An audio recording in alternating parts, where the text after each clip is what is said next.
नमस्कार. आजचा आपला चौथा दिवस. मनुष्याचा ह्या भूतलावर असण्याचं प्रयोजन काय आहे? हे आपण समजून घेऊया. सिंपल याच्यातली गोष्ट एक आहे, की ईश्वराच्या गळ्यातला हार बना. स्वतःची हार नका बनवू. तर ईश्वराच्या गळ्यामध्ये आपण जो हार टाकतो, तो हार आपण बनलं पाहिजे. आपल्याला आपल्या तणावाचा उपवास करायचा आहे आणि आपल्या जीवनाचं जेव्हा आपण लक्ष्य प्राप्त करतो, तेव्हाच आपल्या जीवनामध्ये आपल्याला खरं यश लाभतं.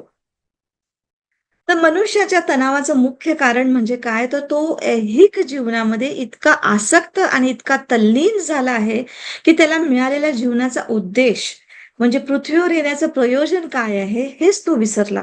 आणि प्रत्यक्षात त्याला इथे येऊन जो जीवनाचा आनंद घ्यायचा होता, ते हे सर्व विसरून तो दुःखात आणि तणावातच आपलं आयुष्य जगत चाललेला आहे.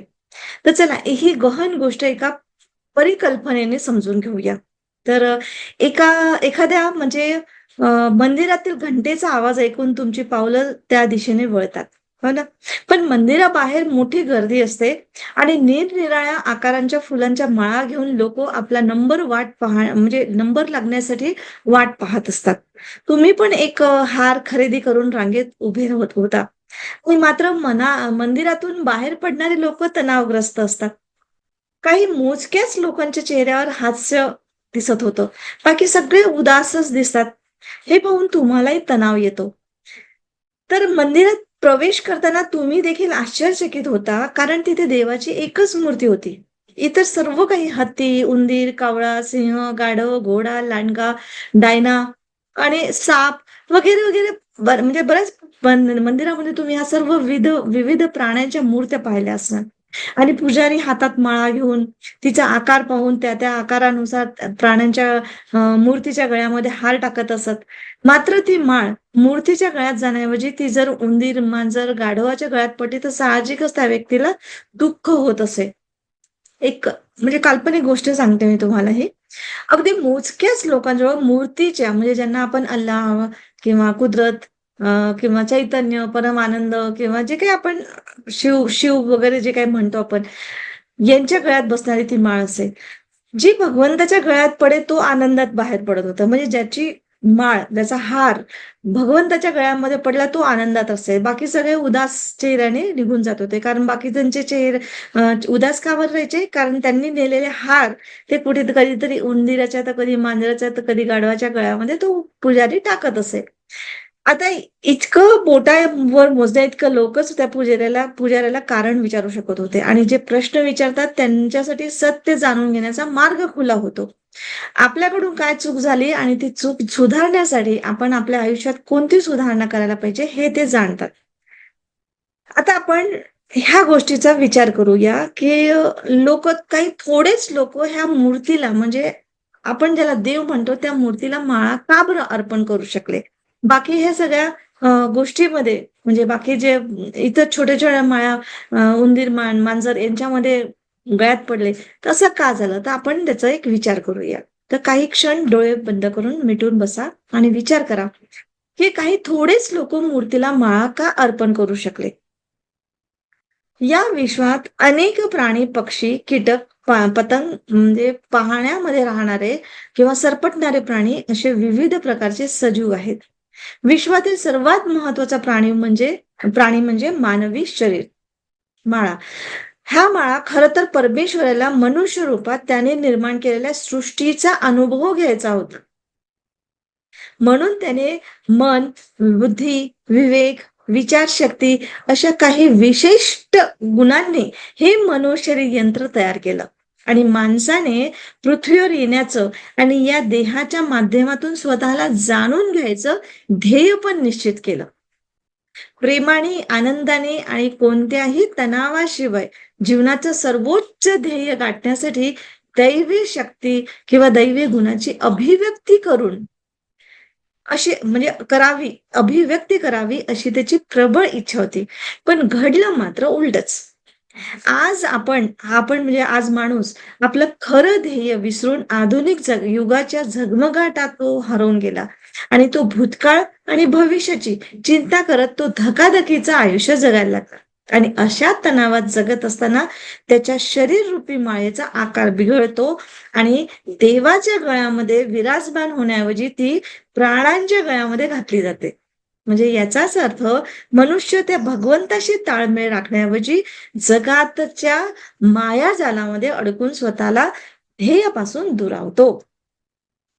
तर पृथ्वीवरील माणसाच्या प्रशिक्षणासाठी त्याच्या जीवनात काही घटना शरीररूपी माळेमध्ये जोडल्या गेल्या, काही तणाव दिले गेले, काही नातेसंबंध देखील जोडले गेले. पण खरं तर त्यांच्यासोबत राहून त्याला जीवनाचे काही धडे शिकायचे होते, जेणेकरून तो परिपक्व होऊन सुज्ञपणे दैवी गुण आत्मसात करू शकेल. खरं तर या तणावातून जात असताना तो समतोल साधण्याची कला शिकू शकला असता. शिवाय त्याचं शरीर, मन आणि बुद्धी पूर्णपणे प्रशिक्षित करून आपल्या अवगुणांची अभिव्यक्ती करू शकला असता, जेणेकरून त्याची माळ देवाच्या गळ्यात अचूकपणे बसली असते. अर्थात परमेश्वराने त्याच्या शरीराद्वारे स्वतःचा अनुभव घेतला असता आणि त्याबरोबरच त्याचं पृथ्वी लक्ष पण पूर्ण झालं असतं. परमेश्वराने इतर सजीवांचीही निर्मिती केली, पण अन्य कुणालाही, कोणत्याही सजीवाला त्याने मन आणि बुद्धी प्रदान केली नाही. हे लक्षात घ्या. प्रत्येकामध्ये तणाव स्थिती निर्माण होते, परंतु काही वेळेपुरतीच. तथापि ते बचावात्मक पवित्र घेण्यासाठी त्याचा वापर करतात आणि पुन्हा शांत होतात आणि आयुष्यात पुढे जातात. तुम्ही हे पाहिलं असेल ना, की जसं हरणाच्या मागे धावतो वाघ, तेव्हा तो तणाव येतो त्याला आणि तो धावतो. ते तणाव पूर्ण त्या शरीराच्या मार्फत तो शक्ती आपली काढून टाकतो आणि परत त्याला समजलं की आता वाघ गेला, तर तो परत आपल्या चरायला लागतो, शांतपणे पाणी पितो, चरतो, खेळतो. आपल्या इव्हन मित्रांनाही सांगत नाही की माझ्या मागे वाघ लागला होता, की मी असं असं केलं, तसं केलं. कधीच नाही ना. पण माणूसच हे करतो. तुम्ही कोणत्या प्राण्याला अन्नाची काळजी करताना किंवा घर सांभाळण्यासाठी किंवा कुटुंबाचा उदरनिर्वाह करण्यासाठी तणावात जगताना पाहिलंय का कधीतरी? नाही ना. आता बघा, हत्ती एका वेळेस किमान 40 ते 50 किलो वजन, म्हणजे वजनाचं अन्न खातो. तो ते एका वेळी खातो.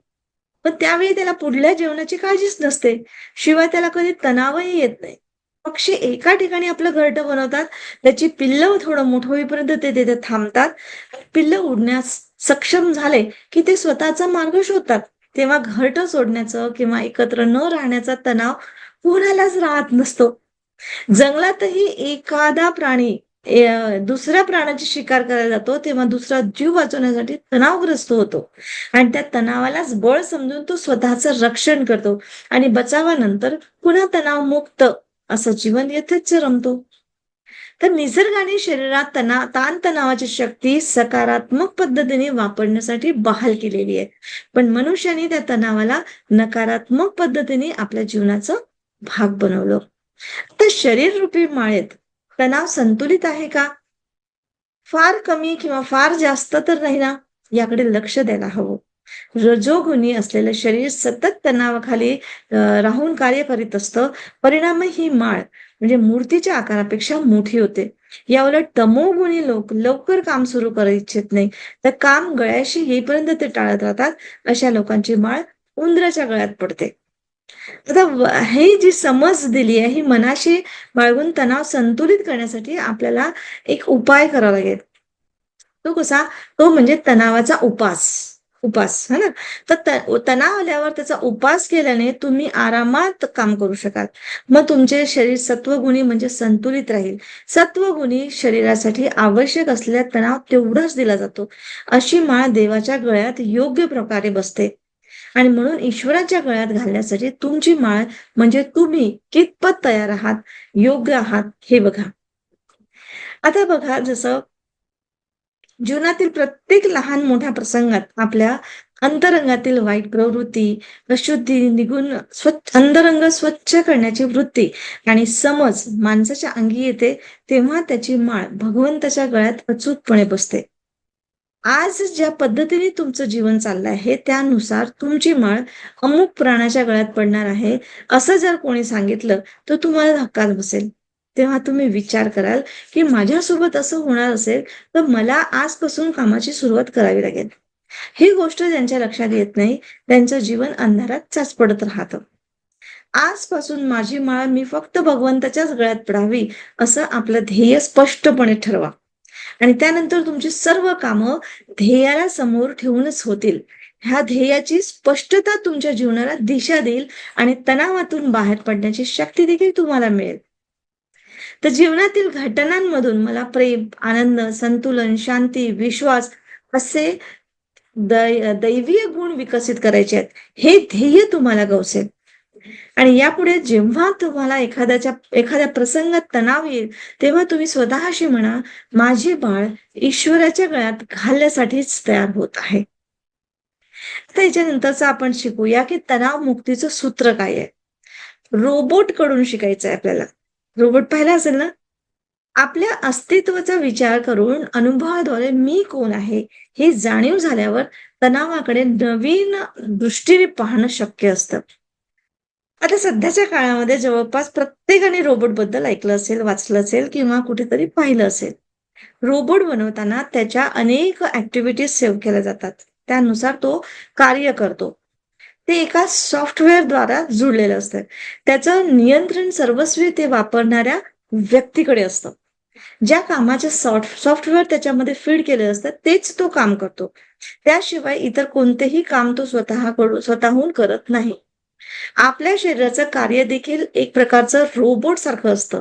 जोपर्यंत आपल्या आतमध्ये चेतना नावाचं सॉफ्टवेअर असतं, तोपर्यंत ते शरीर कार्य करत राहतं. आणि चेतना बाहेर पडताच तो रोबोट मृत होतो. म्हणजेच शरीराचं रूपांतर शवामध्ये मृत्यू पडतो म्हणजे. मग ते कोणत्याही उपयोगाचं नाही. आणि सर्वात मोठं आश्चर्य म्हणजे सर्वांना हे सत्य ठाऊक असून कुणीही ते स्वीकारत नाही. हे शेवटपर्यंत स्वतःला शरीर समजूनच जगतात. खरं तर ईश्वरीय गुण अभिव्यक्ती करण्यासाठी हे मनोशरीर यंत्र म्हणजे मन आणि शरीर रूपी यंत्र मिळालेलं आहे. तर ते रोबोटपेक्षा जराही वेगळं नाहीये. हे शरीर चालवण्यासाठी त्यात अनेक गुणांबरोबर तणावाचा सुद्धा गुण समाविष्ट केलेला आहे. आणि हा गुण कार्य करण्यासाठी बळ देतो. म्हणजे तणाव हा एक गुण आहे, हे समजून घ्या. आणि हा तणाव आपल्याला कार्य करण्यासाठी बळ देतो. आणि ज्या दिवशी ईश्वर रूपी सॉफ्टवेअर आपल्या शरीरातून निघून जातं, म्हणजे प्राणशक्ती निघून जाते, त्या दिवशी हे मनोशरीर यंत्र म्हणजे केवळ एक सापळा म्हणून शिल्लक राहतो. हे समजल्यानंतर तुम्ही रोबोटशी म्हणजे तुमच्या शरीराशी कसं वागाल? तर तुम्ही शरीर नसून शरीराचे उपभोक्ते आहात. या माध्यमातून दैवीय गुण व्यक्त करत आहात. हा बोध यातून मिळतो. म्हणून हे नेहमी लक्षात ठेवा, की तुमचं शरीर रोबोट आहे, तुम्ही नव्हे. तुम्ही त्यातून भिन्न असून रोबोटचे चालक आहात. म्हणजे जे चेतना म्हणतो, ती आपण चालक आहोत ह्या रोबोटचे. हे लक्षात घ्या. खूप समजण्यासारखी गोष्ट आहे आणि खूप डीपली आहे. तर रोबोट आणि सॉफ्टवेअरमध्ये योग्य यांच्या म्हणजे समन्वय दोघांमध्ये साधण्यासाठी तुम्ही तुमच्या शरीराशी मैत्री करा. त्याला तुमचा मित्र बनवा. आजपर्यंत तुम्ही तुमच्या शरीराशी कसं वागत आले आहात? मी शरीर आणि मलाच सर्व कामं करायची आहेत. त्यामुळे मला खूप टेन्शन आहे. माझ्यावर खूप ताणतणाव आहे असा विचार करून तुम्ही वागत असता. पण प्रत्यक्षात तुमच्या मित्राला म्हणजे तुमच्या शरीराला तणाव येतो. तुम्ही तो जर म्हणजे तुम्ही म्हणजे जो खरा मी आहे त्याला तणाव येत नाही कधीच. शरीर हा तुमचा मित्र आहे. त्याला तणाव येतो. समजा तुमचा मित्र एखाद्या संकटात असेल, तर तुम्हाला एखाद्या समस्येने तणावग्रस्त असेल, तर तुम्ही कशा पद्धतीने मदत करता त्याला? काय त्याला असं म्हणता का, की तुला ताण येतो, तर मला पण ताण येतो, अरे रे, असं म्हणतो का? तसं नाही. तर मला ताण कशामुळे येतोय आणि तो मी कशा पद्धतीने हाताळू शकतो, हे आपल्याला बघायचं आहे. म्हणजे माझा मित्र हा तणावामध्ये आहे, तर मी त्याला कशी मदत करू? तसंच शरीरापलीकडे असलेले तुम्ही कोण आहात याचा शोध घ्या. म्हणजे खरा मी जाणून घेण्याचा प्रयत्न करा. तर तुम्हाला जेव्हा वास्तवात तुम्ही आणि तुमच्या शरीरातील फरक समजेल ना, तेव्हा तणावाच्या शक्तीचा वापर करायला शिकाल. जेव्हा एखादं अवघड किंवा नवीन काम तुमच्या समोर येतं, तेव्हा ते म्हणजे करण्यासाठी बळाची जी गरज असते, त्यासाठी तणावाचा गुण हा उपयुक्त ठरतो. म्हणजे कार्य आटोपलं की तणावही आपोआपच नष्ट होऊन जातो. आता एका मैदानात धावण्याची स्पर्धा आयोजित केलेली असते. तिथे सर्व स्पर्धक अगदी तणावात रांगेत उभे आहेत. शिट्टी वाजतात सर्वजण आपापल्या शक्तीने धावायला लागतात. शक्ती लावून धावायला लागतात. तणावात असून देखील ते सर्व शक्ती एकवटून एकमेकांना मागं टाकण्याचा प्रयत्न करीत आहेत. शेवटच्या टोकापर्यंत पोहोचताच सर्वांचा तणाव गायब नाहीसा होऊन जातो. वास्तविक त्यांचा तणावच धावण्यासाठी त्यांना बळ देत होता. आणि शर्यत संपताच तणावही संपला जातो. तर अनेक वेळा भूतकाळातील काही घटना आठवून किंवा अज्ञात भविष्याची कल्पना करून तुम्ही तणावग्रस्त होता. मात्र आता यासाठी तुम्हाला काळजी करण्याची गरज नाही, कारण या रोबोटिक बॉडीच्या कृत्यांची नोंद ठेवण्यासाठी 2 जादुई मेमरी कार्ड आहेत. आता पहिल्या कार्डमध्ये त्या व्यक्तीचा संपूर्ण भूतकाळ लिहिलेला असतो. हे एक जादूचे कार्ड आहे. दररोज घडणाऱ्या घटना भूतकाळ बनवून त्या कार्डमध्ये रेकॉर्ड होतात. हे मेमरी कार्ड कधीही भरत नाही. ते अमर्यादित असतं. जेव्हा या कार्डवरून एखादी घटना आठवून तुम्हाला तणाव येतो, तेव्हा या घटनेत माझ्यासाठी काहीतरी धडा होता, जो मी त्यावेळी शिकलो नाही, हे आता समजून घ्या. आणि आता तोच धडा शिकवण्यासाठी तीच घटना किंवा तशीच घटना पुन्हा माझ्यासमोर आली आहे आणि आता तुम्हाला भूतकाळातील या कार्डाचा पुरेपूर वापर करून आता येणाऱ्या घटनांमध्ये तुमच्या विचारांमध्ये नवीन बदल घडवून आणावा लागेल. जेणेकरून तुम्ही तुमचा धडा शिकाल आणि नवीन शिकवण अनुसरून तणाव दूर कराल. म्हणजे किती सिंपल आहे, की पास्टमध्ये जे आपल्यासोबत होतं, ते आपल्याला धडा शिकवण्यासाठी आहे.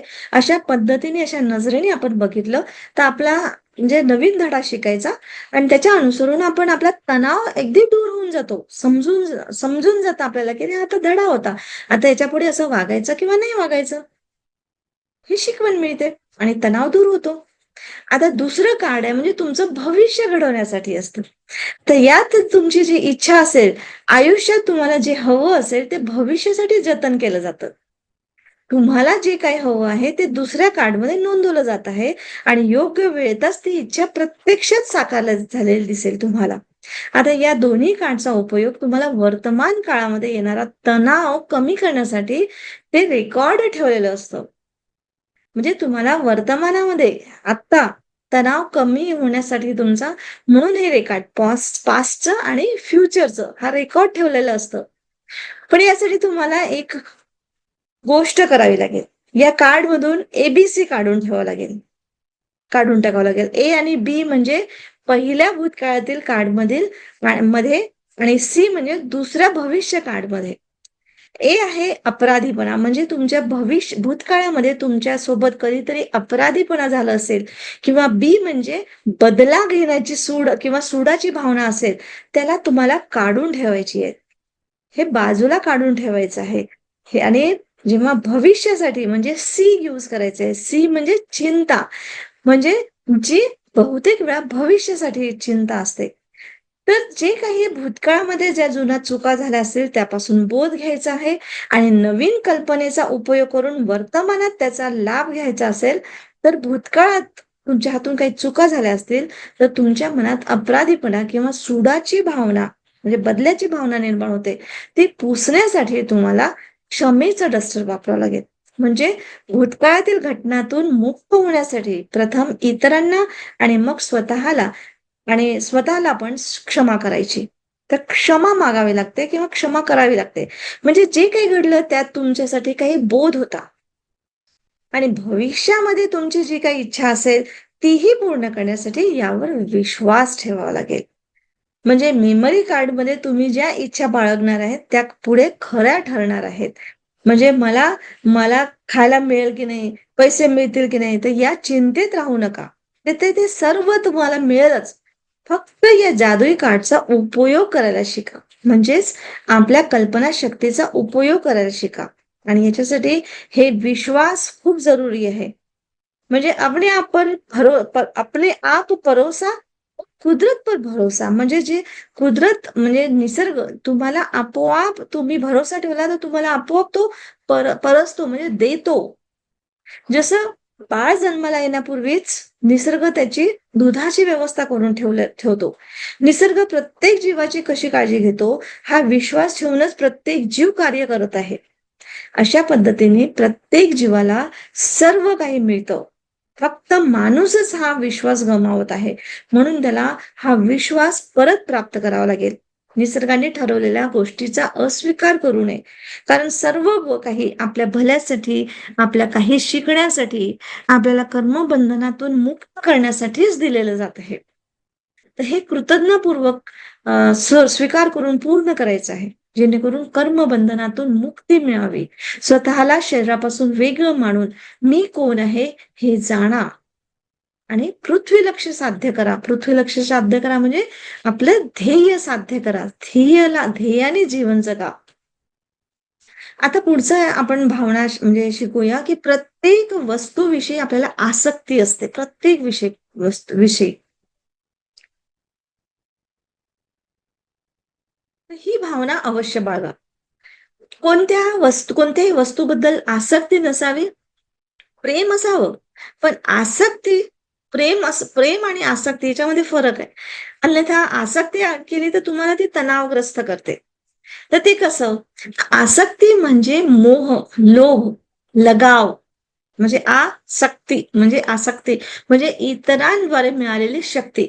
मग ती एखाद्या सजीवाकडून असो की निर्जीव गॅझेट म्हणजे काही निर्जीव वस्तूकडून असो. जेव्हा एखादी व्यक्ती इतर गोष्टीशी किंवा इतर व्यक्तीशी खूप जास्त जोडली जाते, तिची प्रेमाने काळजी घेते, नेहमी जागरूक असते, तेव्हा तिला एक प्रकारची शक्ती मिळते. तो आत्मविश्वास वाढतो, सुरक्षित वाटतं. यालाच प्रेम म्हणतात. पण जेव्हा हे प्रेम मर्यादा पलीकडे वाढतं, तेव्हा विभक्त होण्याची चिंता किंवा ती वस्तू नष्ट होण्याची भीती आणि व्यक्तीचा वियोग होण्याची भीती वाटत राहते. आणि जास्त संलग्नता असेल तर मग हे प्रेम आसक्ती बनते आणि या आसक्तीमुळेच मग तणाव निर्माण होतो. जसं आता एक उदाहरण सांगते, की एक समीर नावाचा एक तरुण नोकरीसाठी मुलाखत देत होता. अनेक कंपन्यामध्ये त्याने नोकरीसाठी इंटरव्ह्यू दिले होते. तो कोणत्याही टेन्शनशिवाय मुलाखत देण्याचं काम करत होता. म्हणजे त्याला कोणतं टेन्शन नव्हतं. सहजपणे तो मुलाखती देत होता. पण एके दिवशी त्याला एका चांगल्या कंपनीची ऑफर आली आणि या कंपनीत माझी निवड झाली तर? असं त्याला वाटू लागलं. आतापर्यंत तो प्रत्येक कंपनीत आसक्ती न ठेवता काम करत होता. परंतु या कंपनीबद्दल त्याला जास्तच आसक्ती वाटू लागली. म्हणून त्याचं रूपांतर तणावात झालं. आणि या कंपनीत माझी निवड होईल किंवा नाही होईल अशा विचारांनी तो बेचैन झाला.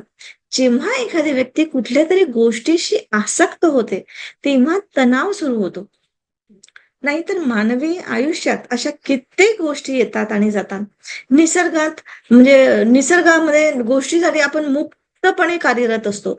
पण माणसाला आयुष्यातील प्रत्येक गोष्टी किंवा मालकी हक्कदार माझी म्हणून गोष्ट जमा करून घ्यायची, सजवायची सजवायची असते आणि हेच मुख्य म्हणजे तणावाचं मूळ कारण आहे. अनेक वेळा असं दिसून येतं, की आसक्तीमुळे पालक आपल्या मुलांची प्रत्येक गोष्ट ऐकतात. नंतर त्यांना चुकीच्या मार्गावर जाताना ते काहीच करू शकत नाही. आणि काही लोकं त्यांच्या नात्या लोकांशी इतके आसक्त होतात ना, की ते त्यांच्यावर नियंत्रण ठेवायचं असते त्यांना. त्यामुळे जवळच्या लोकांना त्यांच्यासोबत राहताना गुदमरल्यासारखं राहतं. म्हणजे स्पेस मिळत नाही. आणि त्यामुळे नात्यांमध्ये दुरावा निर्माण आणि तणाव निर्माण होतो. आणि आसक्तीमुळेच ते त्यांच्या विकासामध्ये सुद्धा बाधा ठरतात. एवढंच नव्हे तर कधी-कधी काही लोकं एखादी जागा किंवा एखादं स्थान सोडायला सुद्धा तयार नसतात.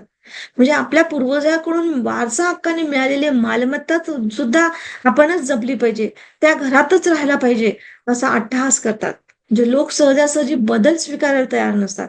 पिढ्यानपिढ्या काही लोकं छोट्याशा घरामध्ये राहत असतात. तुम्ही पाहिलंच असेल. म्हणजे ही झाली एखाद्या ठिकाणाबद्दलची आसक्ती.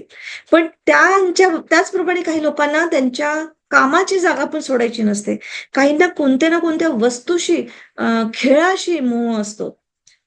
तर जसं एक मुलगा म्हणजे टीव्हीवर क्रिकेट मॅच पाहत होता. हा सामना क्रिकेट मॅच म्हणजे खूप आनंदाने पाहत होता. पण एक वेळ अशी आली, की त्याला तो प्रचंड असा तणावग्रस्त झाला. म्हणजे ते मॅच बघताच आणि तो विचार करू लागला, की आता काय होणार? कोण जिंकणार? कोण हरणार? नाही, भारतच जिंकायला पाहिजे, भारतच जिंकायला पाहिजे. आणि त्याच्या उत्साहाच्या भरामध्ये त्या दुसऱ्या खेळाडूंना तो म्हणजे त्यांच्या कामगिरी म्हणजे ते चांगले करत होते, तरी त्याला शिव्या देऊ लागला. त्या मुलांवर ओरडू लागला आणि बाकीच्या मुलांवर म्हणजे आजूबाजूला, "अरे बसा, शांत बसा, आवाज करू नका." आणि इतका तणाव का बरं आला? तो तर गेम खेळत होता, गेम बघत होता. पण एकंदरीत म्हणजे आता तसं पाहिलं, तर जेव्हा खेळ बघायला पाहिजे होतं, तेव्हा त्या खेळाविषयी जास्त ओढ नसायला पाहिजे. दोन्ही संघ सारखेच असायला पाहिजे. पण तो एका संघासोबत म्हणजे भारतासोबत कधी आणि कसा जोडला गेला, हे त्याचं त्यालाच कळलं गेलं नाही. आणि त्या माणसाला म्हणजे त्या खेळाकडे बघण्याच्या पेक्षा त्या म्हणजे तणावामध्येच तो त्या खेळातही तणावग्रस्त झाला. म्हणजे त्या आसक्तीत झाल्यामुळे तो तणावग्रस्त झाला. तर अशा पद्धतीने आपण खेळाला सुद्धा तणाव करून टाकतो. तर किंवा कमीत कमी असा आसक्ती दिसून आल्या, तर त्यांच्यापासून मुक्तता तरी होता येतं का? पण माणसाला मुक्त होता येतं. पण माणसाला सर्वात मोठी आसक्ती अशी असते ती त्याच्या शरीराशी. म्हणजे हे कधी ना कधीतरी शरीर सोडावं लागणार आहे, हे माहिती असून देखील तो स्वतःच शरीराला स्वतःलाच म्हणजे शरीर समजत असतो. आणि हे शरीर कधी सोडावं लागेल याची खंत हे शेवटपर्यंत बाळगत राहतं. म्हणजे शरीराशी असलेल्या म्हणजे हा आसक्तीमुळे किरकोळ आजार किंवा छोटासा अपघात जरी झाला तरी तो तणावग्रस्त होऊन जातो. म्हणजे एवढंच नाही तर आपल्या सभोवतालच्या लोकांना देखील तो त्रस्त करत असतो त्याच्यासाठी. म्हणजे कोणत्याही गोष्टीची आसक्ती बाळगायची नाही. सर्व काही ह्या पृथ्वीवरच सोडून रिकाम्या हाताने जायचं आहे. हे सर्व माहिती असूनही माझं हा भाव म्हणजे आसक्ती आणतो. आणि अशा वेळी हे लक्षात घ्यायला हवं, की येथे प्रत्येक गोष्ट तर फक्त वापरण्यासाठी मिळालेली आहे. अगदी हे शरीर सुद्धा. त्यामुळे सोडायची वेळ येईल तेव्हा आनंदाने सोडायचं इतकंच. कारण ते सोडण्यासाठीच मिळालेलं आहे. आणि सांगण्याचं तात्पर्य हे, की तणावमुक्त राहायचं असेल, तर वस्तू, लोक ह्या सर्वांना जीवनात येऊ द्या आणि जाऊ द्या. तुम्ही मुक्त प्रवाहासोबत वाहत जा. अनासक्त भावनेत राहा. याचा अर्थ लोकांचा, वस्तूंचा किंवा कोणत्याही परिणामाचा मोह बाळगायचा नाही. यामुळे तुमचं दुःख, चिंता, तणाव, त्रास कमी होतात आणि आंतरिक शांती मिळते. ती वेगळीच. तर दररोज सकाळी उठून स्वतःला आठवण करून द्या आणि प्रार्थना करा, की मी शरीर नाही. मी फक्त त्याचा उपयोग करणारा आहे. तुम्ही केवळ दररोज अनासक्त होऊन या जगात प्रवेश करायचा म्हणजे जगात वावरायचं. पण जग तुम्हाला फिरता म्हणजे पण जग तुमच्यात फिरता कामा नये. तुम्ही जगातील कोणत्याही गोष्टीच्या प्रभावाखाली राहू नये.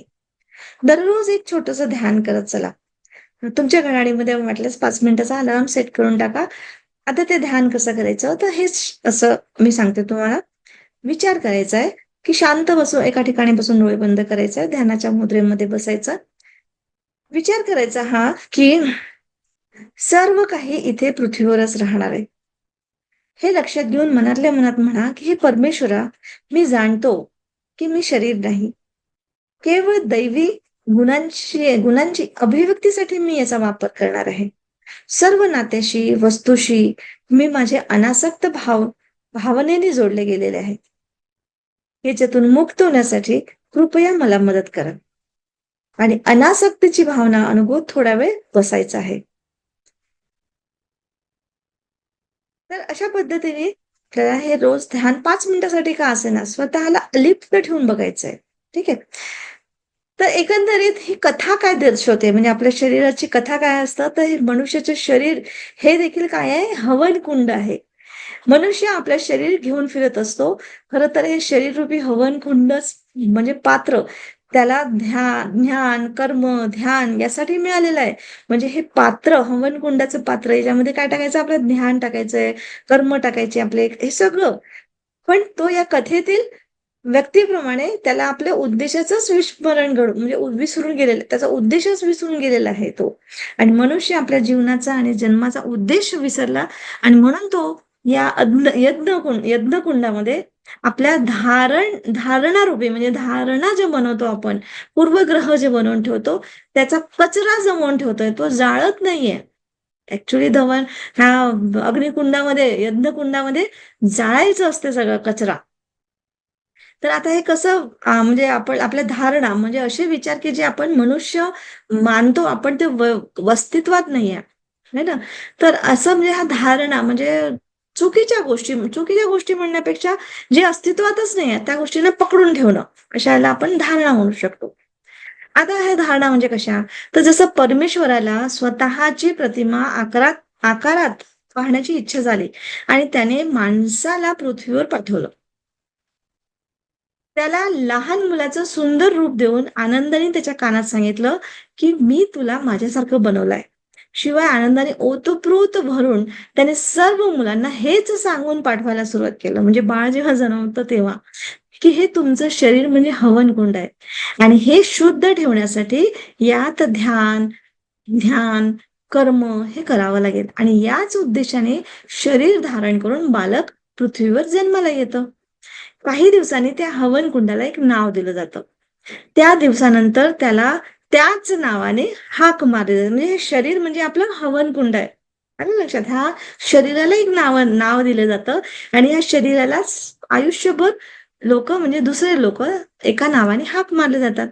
त्या हवन कुंडामध्ये प्रथम ही धारणा टाकली जाते, की हे शरीर रूपी कुंड म्हणजे हवन कुंड हे म्हणजे तूच आहेस. खरं म्हणजे नाव तर ह्या सोयीसाठी ठेवलं गेलं असतं. परंतु मनुष्य या मूळ धारणेत खोलवर फसत जातो आणि ज्याप्रमाणे खोटं लपवण्यासाठी अनेक खोट्या गोष्टींचा आधार घेतला जातो, त्याचप्रमाणे मी शरीर आहे या गोष्टीशी संबंधित अनेक धारणा जोडल्या जातात. म्हणजे त्या कोणत्या धारणा? तर जसं म्हणजे या पवित्र हवन कुंडाला मग इथूनच कचऱ्याच्या डब्याचं रूप दिलं जातं. लोक ते रिकामा डब्बा समजून त्यात काही ना काही भरत जातात. आश्चर्य म्हणजे लोकांचं म्हणणं ऐकून 2.5 वर्षानंतर ते बाळ स्वतःच त्याला त्याच्यात कचरा टाकू लागतं. म्हणजे ते लोक म्हणजे कसे, की पालक, शिक्षक, मित्र, टीव्ही, समाज हे सर्व त्याच्यामध्ये कचरा टाकण्याचं कार्य करतात. आणि धारणा कशा आतमध्ये प्रवेश करतात ते आता आणखी काही उदाहरणावरून आपण समजू. जसं रीता आणि रीमा या मुलांना स्कूल बसमध्ये बसवण्यासाठी बस स्टॉपवर उभ्या होत्या. आपल्या म्हणजे त्यांच्या मुलांना स्कूल बसमध्ये त्यांना शाळेमध्ये पाठवायचं होतं. स्कूल बस यायला अजून 5-10 मिनिटं वेळ होता. तर समोरून एक सफाई कामगार रस्ता साफ करताना दिसला. तर रीमा आपल्या मुलाला म्हणाली, की "तुलाही अशा गोष्टी करायच्या नसतील ना, तर अभ्यास करून मोठा माणूस बन." म्हणजे त्या कचऱ्यात म्हणजे त्या माणसाला दाखवून म्हणजे ती आपल्या मुलाला म्हणते, की "तुझा तू अभ्यास नाही केला ना, तू असा कचरा साफ करशील. लक्षात ठेव." पण दुसरी रीटा आपल्या मुलाला सांगते, की तुला शिकून उच्च शिक्षित व्हायचंय. जेणेकरून तू अशा अनेक लोकांना मदत करू शकशील. तुझ्या भोवती तू सुंदर जग निर्माण करू शकशील. म्हणजे जो झाडणारा कर्मचारी असतो त्याच्याकडे बघून म्हणजे अशा लोकांची तू मदत करू शकशील, तू जर चांगला अभ्यास केला तर, चांगला शिकला तर. तर बघा अशा सकारात्मक बोलण्याने काय होईल? मूल एकतर आनंदाने सभोवताली म्हणजे एक चांगला समाज तयार करण्यासाठी खूप अभ्यास करेल. आणि दुसरीकडे मूल तणावात राहील आणि याच्यासाठी अभ्यास करेल, की मार्क कमी पडले तर मला असं सफाई कामगार व्हावं लागेल. म्हणजे कळत-नकळत पालकाने लहानपणापासूनच ही धारणा दिलेली आहे, की मुलाच्या मनात सफाई कामगार आणि त्याच्या कामाबद्दल तिरस्कार निर्माण केलेले आहे. आणि हीच धारणा पुढे जाऊन त्याच्यासाठी तणावाचं कारण निर्माण होते आणि त्याच्या प्रगतीमध्ये अडथळा निर्माण करते. आता शाळेमध्ये शिक्षकांनी एका मुलाला फळ्यावर काहीतरी लिहायला सांगितलं. त्याने लिहायला सुरुवात केली, पण खडू पुन्हा-पुन्हा तुटत होता आणि तो डस्टरही उलटे धरत होता. हे पाहून सर्व मुलं त्याला हसले. फॅन्सी ड्रेस स्पर्धेमध्ये तो स्टेजवर चढत असताना खाली पडला आणि पुन्हा त्याला सर्वजण हसले. त्यामुळे मी स्टेजवर जाऊ शकत नाही अशी समज त्याची त्या छोट्या मुलाची लहानपणीच निर्माण झाली आणि त्याने त्याच्यानंतर स्टेजवर जाण्याचं म्हणजे धाक निर्माण झाला आणि स्टेजवर जाणं बंद केलं.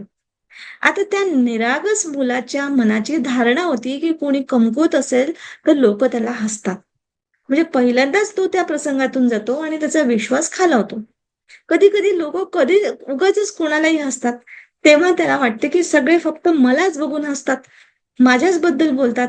म्हणजे बालपणी घडलेल्या एका घटनेमुळे तो कायम तणावात जगणं पसंत करतो. म्हणजे तणाव पहा किती छोट्याशा गोष्टीमुळे पुढे तो तणाव किती मोठा बनून जातो. खरं तर त्याला परफॉर्मन्स दाखवून नाव कमवण्याची इच्छा असते. पण धारणा आणि भीतीमुळे त्याला पुढे जाता येत नाही. मात्र माणूस हे विसरतो, की दुर्बल अवस्था ही कायमरूपी टिकत नाही. हिला आपण आपल्या विचारांनी नष्ट करू शकतो. पण आपण नेमकं ही गोष्ट विसरलेले आहेत. तर आपल्या आतमध्ये दडलेल्या अशा सर्व प्रकारच्या धारणा कशा ओळखायच्या? जर तुम्हाला स्वतंत्रता आवडत असेल, तर तुमच्या धारणा प्रकाशात आणाव्या लागतील. तुमच्यात तुमच्या तणावाबद्दल तुमच्या मनातील मूळ विचार काय आहे, नकारात्मक विश्वास काय आहे, हे आधी मनन करून शोधून काढावं लागेल. तुम्हाला जर तणाव मुळापासून नष्ट करायचा असेल, तर आधी तुमच्या खोलवर रुजलेलं आणि त्याचं मूळ शोधा. तणावाची व्याख्या प्रत्येकासाठी वेगळी असू शकते. तणाव प्रत्येकासाठी एकसारखा नसतो. प्रत्येकाच्या समजुतीनुसार तणाव कमी अधिक प्रमाणात असतो. कुणाला पैशाची, तर कुणाला तब्येतीची, तर कुणाला आपल्या भविष्याची, तर कुणाला आपल्या कामाची चिंता असते. माणसाच्या अंतर्मनात जो विश्वास दडला असतो, त्याच्यानुसार त्याच्या तणावाची तीव्रता कमी अधिक ठरलेली असते. समजा एखाद्या मुलाने घरच्यांना न विचारता स्वतःच्या इच्छेने लग्न केलं, तर त्याच्या कुटुंबात सर्वात मोठा तणाव ठरतो. कारण लग्नाच्या बाबतीत ते जात-पात, धर्माला खूप महत्त्व देत असतात. आणि हा त्याचा मूळ विचार असतो. अशा लोकांना मुलं जेव्हा त्यांना न विचारता लग्न करतात, तेव्हा त्यांच्यासाठी तो सर्वात मोठा आघात असतो आणि तणाव ठरतो. आणि ते म्हणतात काहीही झालं तरी हे होता कामा नये. ते जातीपातीच्या धारणेतून बाहेर पडले आहेत. पण जे जातीपातीच्या धारणेतून बाहेर पडले आहेत, त्यांना कदाचित हा मूर्खपणा वाटेल. पण एखाद्यासाठी तो सर्वात मोठा तणाव असेल. म्हणजे जे जात-पात म्हणतात त्यांच्यासाठी तो म्हणजे तणाव असेल आणि जे जात-पात मानत असेल त्याच्यासाठी तो मूर्खपणा वाटेल. आणि त्या कुटुंबामध्ये तणावाचं एक दुष्ट चक्र सुरू होऊन जातं. तर तुम्हाला तुमच्या अंतरंगात कानाकोपऱ्यामध्ये शोध घेऊन स्वतःला प्रश्न विचारायचा आहे, की असा कोणता दृढ विश्वास आहे ज्यामुळे भविष्याचा विचार करताना मला तणाव येतो. तुम्हाला तुमच्या प्रत्येक प्रश्नाचं उत्तर मिळेल आणि धारणा प्रकाशात येतील. तेव्हा स्वतःलाच हसायला येईल, की अरे एवढ्या क्षुल्लक धारणेमुळे मी माझं संपूर्ण आयुष्य पणाला लावायला तयार झालो होतो. आणि त्यामुळे आता सर्व चुकीच्या समजुतीतून बाहेर पडण्याचा निर्णय घ्या. मुख्यतः मी शरीर आहे हा पूर्वग्रह दूर करण्यासाठी पाऊल उचला. म्हणजे तुम्ही तुमच्या शरीररूपी अग्निकुंडाचा उपयोग डस्टबिन म्हणून न करता यज्ञासाठी कराल. म्हणजे स्वतंत्र त्याचा अनुभव घ्याल. आता तुमच्या लक्षात आलंच असेल, की धारणांमुळे आपल्यात तणाव निर्माण होतो. पण तणावाशी निगडीत एक सखोल धारणा आपल्यामध्ये दडलेली असते आणि ती म्हणजे तणाव आपल्यावर हावी झाला असून कुठेतरी आपण तणावात जखडलेलो आहोत असं गृहीत धरतो. ही पण एक धारणाच आहे. तणाव चिंतेने आपल्याला ग्रस्त केलेलं नाही, तर आपणच तणावाला घट्ट पकडलेला आहे. हे वास्तव असल्याचं लक्षात येईल. असं असलं तर आनंदाची गोष्ट ही आहे, की ते सोडण्याची भरपूर ताकद आपल्यामध्ये आहे. केवळ तुम्ही कोणाला घट्ट पकडून ठेवलंय हे जरी समजलं, तरी तुमची जागरूकता त्या गोष्टी सोडण्यास अवश्य मदत करते. फक्त ते पकडून ठेवलं आहे आणि त्याची पकड आतून सैल करायची आहे. आपणच तणाव धरून बसलो आहोत, ही गोष्ट समजणं अत्यावश्यक आहे. म्हणजे कोणतीच भावना आपल्याला बांधून ठेवत नाही, तर ती फक्त असते एवढंच. प्रत्येकाला सांगत फिरतो आपण, की असं-असं झालं, तो माझ्याशी असा-असा वागला, तसं-तसं व्हायला नको होतं. म्हणजे मनुष्य यावरून कुणी कुणाला धरून ठेवलं हे लक्षात पुन्हा येईल तुम्हाला. म्हणजे पुन्हा-पुन्हा त्या घटना उगाळत राहून वास्तवात आपण त्या घटनांना, त्यांच्याशी संबंधित तणावांना धरून ठेवलेलं असतंय. हे स्पष्टपणे तुमच्या लक्षात येताच तणावातून मुक्त होण्यासाठी तुम्ही निश्चितच पुढचं पाऊल उचलाल आणि यासाठी म्हणजे हा तंत्राचा वापर करून एक-एक तणाव रिलीज करत जा. म्हणजे तुम्ही धारणा आणि तणावापासून मुक्त अशा स्वतंत्र जीवनाचा आनंद घ्याल. आता पुढचा पॉइंट सांगते मी तुम्हाला, की आपल्या इंद्रियांच्या सवयीमुळे येणारा ताण. म्हणजे काही इंद्रियांमध्ये काही सवयी असतात आपल्याला आणि त्या आपल्या पूर्ण नाही झाल्या तर त्याच्यातही ताण येतो. म्हणजे रिकामा वेळ असला तरी सुद्धा ताण येतो. पण त्या रिकाम्या वेळेला रिकामा नका समजू, तर आपल्या जीवनाचा पाया तयार करा त्या रिकाम्या वेळेमध्ये. त्या रिकाम्या वेळेमध्ये पण म्हणजे खाली राहायला शिका. कामं नाहीयेत त्याच्यासाठी सुद्धा तणाव येतो लोकांना. तर जीवनात कोणताही प्रसंग घडत असताना आपण तो कशाप्रकारे अनुभवतो याकडे लक्ष दिलं आहे का तुम्ही कधी? तर नीट लक्ष दिलं ना तर तुमच्या लक्षात येईल, की आपल्या मनात कायम तणाव सुरू असतो. कारण आपल्या मनाला प्रत्येक लहान-सहान गोष्टीची तणाव घ्यायची सवयच झालेली आहे. समजा तुम्ही कुठे जात असाल, तर लगेच विचार सुरू होतो, की आता मी ज्या कामासाठी होईल ते होईल की नाही? म्हणजे कामासाठी जाते ते होईल की नाही, ट्रेन वेळेवर येईल की नाही, ही बस मिळेल की नाही, तो व्यक्ती मिळेल की नाही, हे किंवा आज म्हणजे बसायला जागा मिळेल की नाही. एका छोट्याशा गोष्टीसाठी म्हणजे म्हणता म्हणता त्याच्यावर म्हणजे कितीतरी घटना अशा घडत असतात आणि मनाची आपली बडबड चालू होऊन जाते. एवढंच नाही तर त्या इंद्रियांना सुद्धा त्याच्याशी जोडलं जातं आणि इंद्रियांना सुद्धा म्हणजे इंद्रिय सुद्धा आपल्या तणावात बळी पडतात. म्हणजे बारकाईने आपण पाहिलं तर आपल्या इंद्रियांना पुढे काय होणार आहे हे जाणून घ्यायची तीव्र उत्कंठा असते आणि बाहेरून दिसत नाही आणि हा त्यांचा प्रयत्न आतून सुरूच असतो. म्हणजे इंद्रिय म्हणजे डोळे, कान, जीभ म्हणजे बाहेर पडून पुढच्या दृश्यामध्ये जाऊ इच्छितात. पण नाईलाजाने त्यांना शरीरातच राहावं लागतं आणि या संघर्षामुळे इंद्रियांवर तणाव येतो आणि ही गोष्ट बघा समजून घ्या. आता जसं कसं सखोलपणे मी तुम्हाला समजवण्याचा प्रयत्न करते, की समजा तुम्ही तुमच्या डोळ्यांनी बाहेरचं दृश्य पाहतात. पण डोळ्यांना म्हणजे त्याच्या भविष्यात जायचंय. म्हणजे काहीतरी नवीन पाहायचंय. जसं नवीन कपडे असो, नवीन मॉल असो, नवीन पिक्चर असो, नवीन सीरियल असो, काही असो. त्याचप्रमाणे कान सहजपणे ऐकत असतात. पण मध्येच मन येतं, म्हणतं की यापेक्षा काहीतरी नवीन संगीत असेल किंवा कोलाहल असेल तर मजा येईल. नाक इकडे-तिकडे गंध, सुगंध मग्न असतो. पण मन त्याला आवाज देतो, की नवीन काहीतरी अत्तर, परफ्यूम आहे का? एखाद्या नवीन पदार्थाचा सुगंध आला तर मजा येईल वगैरे. जिभेलाही रोज-रोज ते खाऊन कंटाळा येतो. तर तिलाही नवीन काहीतरी स्वाद हवा असतो. म्हणजे काही नवीन गप्पा-टप्प्या हवा असतात तिला. इकडची-तिकडची चुगली असते तर मजा असते. तरच आयुष्य मजेदार आहे. अन्यथा हे एक प्रकारचं रुटीन असतं. तर स्पर्श सुद्धा केवळ नवा, दरवेळी नवा. स्पर्शाला सुद्धा नवीन काहीतरी सतत हवं असतं. तर उन्हाळा आला तर त्यामुळे थंडी हवा लागते, तर थंडी असेल तर गरम हवा लागते. शारीरिक सुखासाठी तर नवीन सुविधांसाठी निश्चितच मागणी हवी असते. तर अशा पद्धतीने इंद्रियांच्या या सवयीमुळे प्रत्येक क्षणी आपण आतमध्ये तणावात राहतो आणि त्यामुळे मुक्त होण्यासाठी आपल्याला एक कला आत्मसात करावी लागेल. ती म्हणजे कशी? तर मोकळ्या हवेत रिकामं राहण्याची कला. म्हणजे निसर्ग आपल्याला बरेच वेळेस अनेक संधी उपलब्ध करून देत असतो. जिथे आपल्याला फक्त साक्षीदार होऊन काय घडतंय ते पाहायला पाहिजे. तर म्हणजे इंद्रियांच्या पुढे धावण्याची किंवा नवीन काहीतरी शोधण्याच्या प्रवृत्तीमुळे ह्या प्रतीक्षा कालावधीमध्ये आपण रिकामं राहू शकत नाही आणि तणाव निर्माण करतो. आता म्हणजे तुम्हाला एकदम सोप्या भाषेमध्ये सांगते, की जसं उन्हाळ्यामध्ये गरमी झाली तर आपण हां, एकदम असं करतो. तणाव येतो, हा तणाव आहे आणि मग लाईन गेली, मग हवा नाही, पंखा सुद्धा नाही, असं नाही, मग तिकडे नाही, असं नाही, मग याला शिव्या द्या, त्याला हे कर, त्याला कर, त्याला कर, अंघोळ कर. अशा कितीतरी लोकांना हे असतात.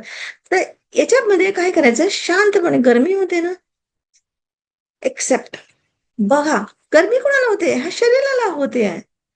बघत राहा, बघत राहा. म्हणजे याला खाली वेळ द्या, असं त्याला म्हटलेलं आहे. है ना? तर निसर्गाच्या सानिध्यात गेल्यावर हे लोकं तणावात राहतात. म्हणजे जसं आता आपण एखाद्या वेळेस सहलीला जातो, तेव्हा विचार करतो, की आपल्याला दुसऱ्या पॉइंटवर जायचंय. हा पॉइंट बघितलं, दुसरा पॉइंट कोणता? आता या ठिकाणी पटकन फोटो काढा. चला, चला, लवकर-लवकर आणि तिथेही तणाव. म्हणजे मग माझा फोटो असा नाही काढला, तिथून नाही काढला, अरे तो सीन चांगला होता, तो हे होता. कितीतरी गोष्टीमध्ये तणावात म्हणजे आणि परत त्याच्यानंतर म्हणजे आपल्या डोळ्याला आपण चांगलं आहे आम्हाला म्हणजे हा असं नाही पाहिजे होतं, तसं नाही. म्हणजे पिकनिक म्हणजे कशासाठी होतं? तर ते निसर्गामध्ये हरवून जायचं होतं. खरी पिकनिक ती असते. पण तिथे काही न करता शांतपणे बसायचं होतं. पण ते न करता आपण काय करतो? त्या फोटोमध्ये किंवा इकडे पाहिलं का, ते पाहिलं का, ते खाल्लं का, इथे उठलो का, त्याच्यावरच तुम्हाला म्हणजे हे असतं. तर ती गोष्ट शिकायची असते, ही कला शिकायची असते. पिकनिकला जाणं म्हणजे निसर्गामध्ये हरवून जाणं, त्याच्यामध्ये एकरूप होणं, हे आपल्याला शिकायचं असते. तुम्ही पर्वतावर किंवा समुद्रकिनारी अशा वेळेस वेगवेगळ्या ठिकाणी जाता, तेव्हा तिथे फक्त रिक्त पणे बघायला शिका.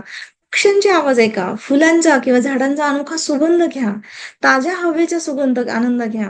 समुद्रामध्ये लाटा कशा उचंबळतात, कशा खाली जातात, मोठी लाट कशी येते, लहान कधी जाते, कशा विलीन होतात, हे सर्व जाणा आणि बघा. म्हणजे अशा प्रकारे निसर्गाने आपल्याला प्रत्येक संधीचा दिलेला लाभ घ्या आणि हळू ही कला आत्मसात करायला शिका. तर एकदा जर तुम्ही हे रिकाम्या वेळेत रिकामं राहण्याची कला शिकले ना, तर हळू तुमच्या जीवनामध्ये परिवर्तन घडतं. म्हणजे तणावमुक्त जीवन जगण्याची कला आत्मसात होते. आणि हे जसं निसर्गाच्या सहवासात घडू शकतं ना, तसंच दैनंदिन जीवनामध्ये पण होऊ शकते. म्हणून तुम्हाला त्या अवस्थेत बसायला शिकायचं आहे, की मधले काही क्षण न करताही घरात बसून राहा. नेहमीच्या सवयीप्रमाणे इंद्रियांना काहीतरी करायला आवडेल, कारण इंद्रिय शांत बसू शकत नाही. ते म्हणतील नवीन काहीतरी दिलं नाही. आम्ही बाहेर येऊ कसं येऊ? मला तर हे हवं आहे, मला तर ते हवं आहे. अशी मागणी सतत आपली इंद्रिय काम करत असतात. आणि मागणी पूर्ण नाही झाली तर शरीरामध्ये तणाव निर्माण करीत असतात. तर त्यामुळे तुम्हाला आता शांत बसायचं असते, जेणेकरून तुम्ही हे सर्व पाहू शकाल. तुम्ही स्वतःला प्रश्न विचारायचा आहे, की तणावाची खरंच गरज आहे का? आपण थोडा वेळ शांत बसू शकत नाही का? तर अधून-मधून काही न करता बसल्यावर तुमची कशी अवस्था होईल, तुम्हाला जाणवेल, की इंद्रिय कुठेही जाण्याचा प्रयत्न करीत नाहीये. सर्व इंद्रिय विश्रांती घेत आहेत. हे जाणून घेण्याचा, ऐकण्याचा, पाहण्याचा, अनुभवण्याचा, खाण्याचा, कुठेतरी जाण्याचा किंवा काहीतरी नवीन करण्याचा कोणताच प्रयत्न होत नाही. कोणताही संघर्ष नाही. त्यामुळे टेन्शनही नाही. तर अशा पद्धतीने म्हणजे आपण जे ध्यान साधना करतोय ना, ध्यान साधना एकदम शांतपणे बसायचं म्हणजेच काय, सर्व इंद्रियांना शांत करायचंय. फक्त बघायचंय त्या म्हणजे चेतनेच्या स्वरूपाने, की शरीर काय करतंय, हे इंद्रिय काय करतात आहे. तर इंद्रिय म्हणजे डोळे बंद आहेत. कानामध्ये काही-काही ध्यान याच्यामध्ये प्रक्रियेमध्ये ध्यानामध्ये इयरबड पण टाकून ठेवतात. म्हणजे बाहेरचा आवाज ऐकायचा नाही. आतला आवाज ऐकायचा. स्पर्श म्हणजे जसं हाताला पायाला मुंग्या आल्या तर येऊ द्या, बघू द्या. टेस्ट बिलकुल शांतपणे ना गिळायचा आहे, ना थुंकायचा आहे, ना काहीच करायचं एकदम काहीच नाही. आणि सुगंध जो येतोय तो जसा येतोय तसा येतोय. एक्सेप्ट, एक्सेप्ट, एक्सेप्ट आणि फक्त त्या शरीराकडे बघायचं आहे. तर त्याला म्हणतात, की हे म्हणजे ध्यान करणं. आहे ना? तर दिवसभर तुम्ही इंद्रियाचं ऐकता, त्यांच्या इच्छेनुसार काही ना काही करत राहता. परंतु आता आपल्या इंद्रियांना एक नवीन प्रशिक्षण द्यायचं आहे. म्हणजेच रिकाम्या वेळेमध्ये रिकामं राहण्याचं म्हणजे शांत राहण्याचं. तर दिवसभरामध्ये अनेकदा अशी वेळ येते, की जेव्हा तुम्हाला काही करायचं नसते. तर याला लोकं बोर्डमचं नाव देतात. बोर झालं म्हणतात. पण ॲक्चुअली ही परिस्थिती निर्माण होणं हे म्हणजे निसर्गाने दिलेली देणगी आहे, की ज्यामुळे तुम्हाला कधीतरी रिकामं राहावं. है ना? तर समोरचा मनुष्य म्हणाला, की तुला 5 मिनिटांनी कॉल करतो. तेव्हा निसर्गाने ही संधी काही वेळ रिकामं राहावं म्हणून निर्माण करून दिली आहे. जणू तुमच्या परिवर्तनाची तयारी करण्यासाठीच ही व्यवस्था आहे. पण मनाला रिकामं राहणं आवडत नाही म्हणून तो विचार करत असतो. काहीतरी करा, काहीतरी करा. याला कॉल करा, त्याला कॉल करा.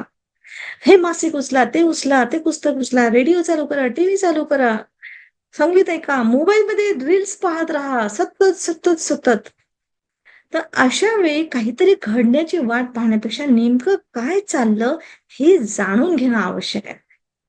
म्हणजे जे चाललं आहे, आता मी जसं तुमच्याशी बोलतेय, तरी सुद्धा मी स्वतःशी मध्ये-मध्ये जसं-जसं मी तुम्हाला सांगते ना, तसं-तसं मी माझ्या स्वतःमध्ये पण बघते, की मी काय करतेय? माझं शरीर काय करतेय? तर माझं शरीर तुमच्याशी बोलतंय. माझ्यासोबत लाईट चालू आहे. मी रूममध्ये बसलेली आहे. पंखा चालू आहे. कॉम्प्युटर चालू आहे. मी तुमच्याशी बडबड करते आहे. है ना? तर हे बघणं म्हणजे स्वतःला समजणं. म्हणजे काहीतरी घडावं, काहीतरी घडावं, यातून निर्माण होणारा सूक्ष्मतः तणाव म्हणजे सतत डोकावत असतो, हे लक्षात घ्या. निसर्ग आपल्याला म्हणजे सांगत असतो. तर तणाव म्हणजे ती एक फोर्सफुली समोर घेऊन जाण्याची प्रक्रिया म्हणा किंवा शक्ती आहे. तर कधी डोळे उघडे ठेवून बसा, तर कधी त्यावेळेस तणाव होणारा जाणून घ्या. तर कारण मनाला बाहेरून काहीतरी आलेलं दिसत नसेल, तर डोळे बंद करून आतमध्ये शोधावसं वाटतं. काहीतरी मिळावसं म्हणून त्यासाठी आतमध्ये काहीतरी कल्पना करत राहतं, म्हणून डोळे पण उघडे ठेवा. तर अशा पद्धतीने तुम्ही बसण्याचा एक सराव केला ना, तर हळू तुमचे सगळे इंद्रिय तणावरहित राहू शकतात आणि याचा अनुभव तुम्ही घेऊ शकाल. आणि हीच कला आपल्याला शिकायला इथे आपण आलेलो आहोत, की निसर्गाने दिलेल्या संधीचा लाभ घेऊन आपल्या सर्व इंद्रियांना रिक्त करायचंय. रिक्त करून रिक्त राहण्याचं प्रशिक्षण म्हणजे रिकामं राहण्याचं प्रशिक्षण द्यायचंय. रिकामं राहणं म्हणजे काहीही न करणं. सतत धावत राहण्यापेक्षा त्या मनाच्या विचारांना थोडंसं शांत राहायला, जे होत आहे आपोआप त्याच्याकडे बघण्याचं काम द्या बस. काहीच करू नका. हळू तुम्ही तणावातून मुक्त होता. तर आपल्या ह्या तणावाच्या दुष्ट चक्रातून मुक्त कसं व्हायचंय म्हणजे आता अजून तुम्हाला पुढचं हे सांगते. तर निसर्गाचे संकेत ओळखायचा आपल्याला. तणावात असताना उपाय शोधण्यापेक्षा खूप अगोदरच मनन करावं लागतं. म्हणजे जेव्हा तणाव येईल तेव्हा मग मला उपाय शोधा आणि मग काही-काही लोकांना तर एवढं डिप्रेशन होऊन जातं त्या तणावामुळे, की मग डॉक्टरांची औषधं म्हणजे औषधं काहीच काम नाही करत. औषधं झोपवून ठेवतात तुम्हाला. तर झोपून राहिले म्हणजे मन शांत राहतं. मन शांत राहिलं तर बरं वाटतं मग. त्याचा परिणाम शरीरावर होतो. तर अशा पद्धतीने होतं. पण कशाला तुम्ही आपला वेळ वाया घालवायचा आणि औषधांचं दुसरं हे करायचं. त्यापेक्षा स्वतःला आपण ट्रेन केलं. आधीच ट्रेन करायचं तणाव येण्याच्या आधीच. तर का नको? है ना? तर ही कला आपण शिकूया.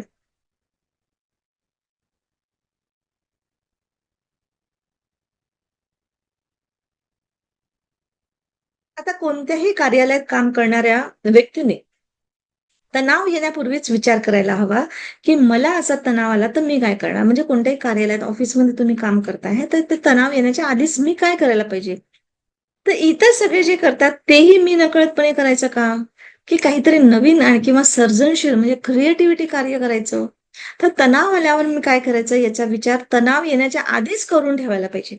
आणि यालाच म्हणतात, की आग लावण्यापूर्वीच, तहान लागण्यापूर्वीच आधी विहीर खोदून ठेवणं. म्हणजे तहान लागल्यानंतर किंवा आग लागल्यानंतर तुम्ही विहीर खोदाल, तर त्याच्याने काही होत नाही. तर त्यामुळे तुम्ही तणावग्रस्त होता. त्यामुळे आधीच्या स्थितीमध्येच तुम्ही विहीर खोदण्याचं काम करा. त्याच्यामुळे आपली तणाव कमी होतो.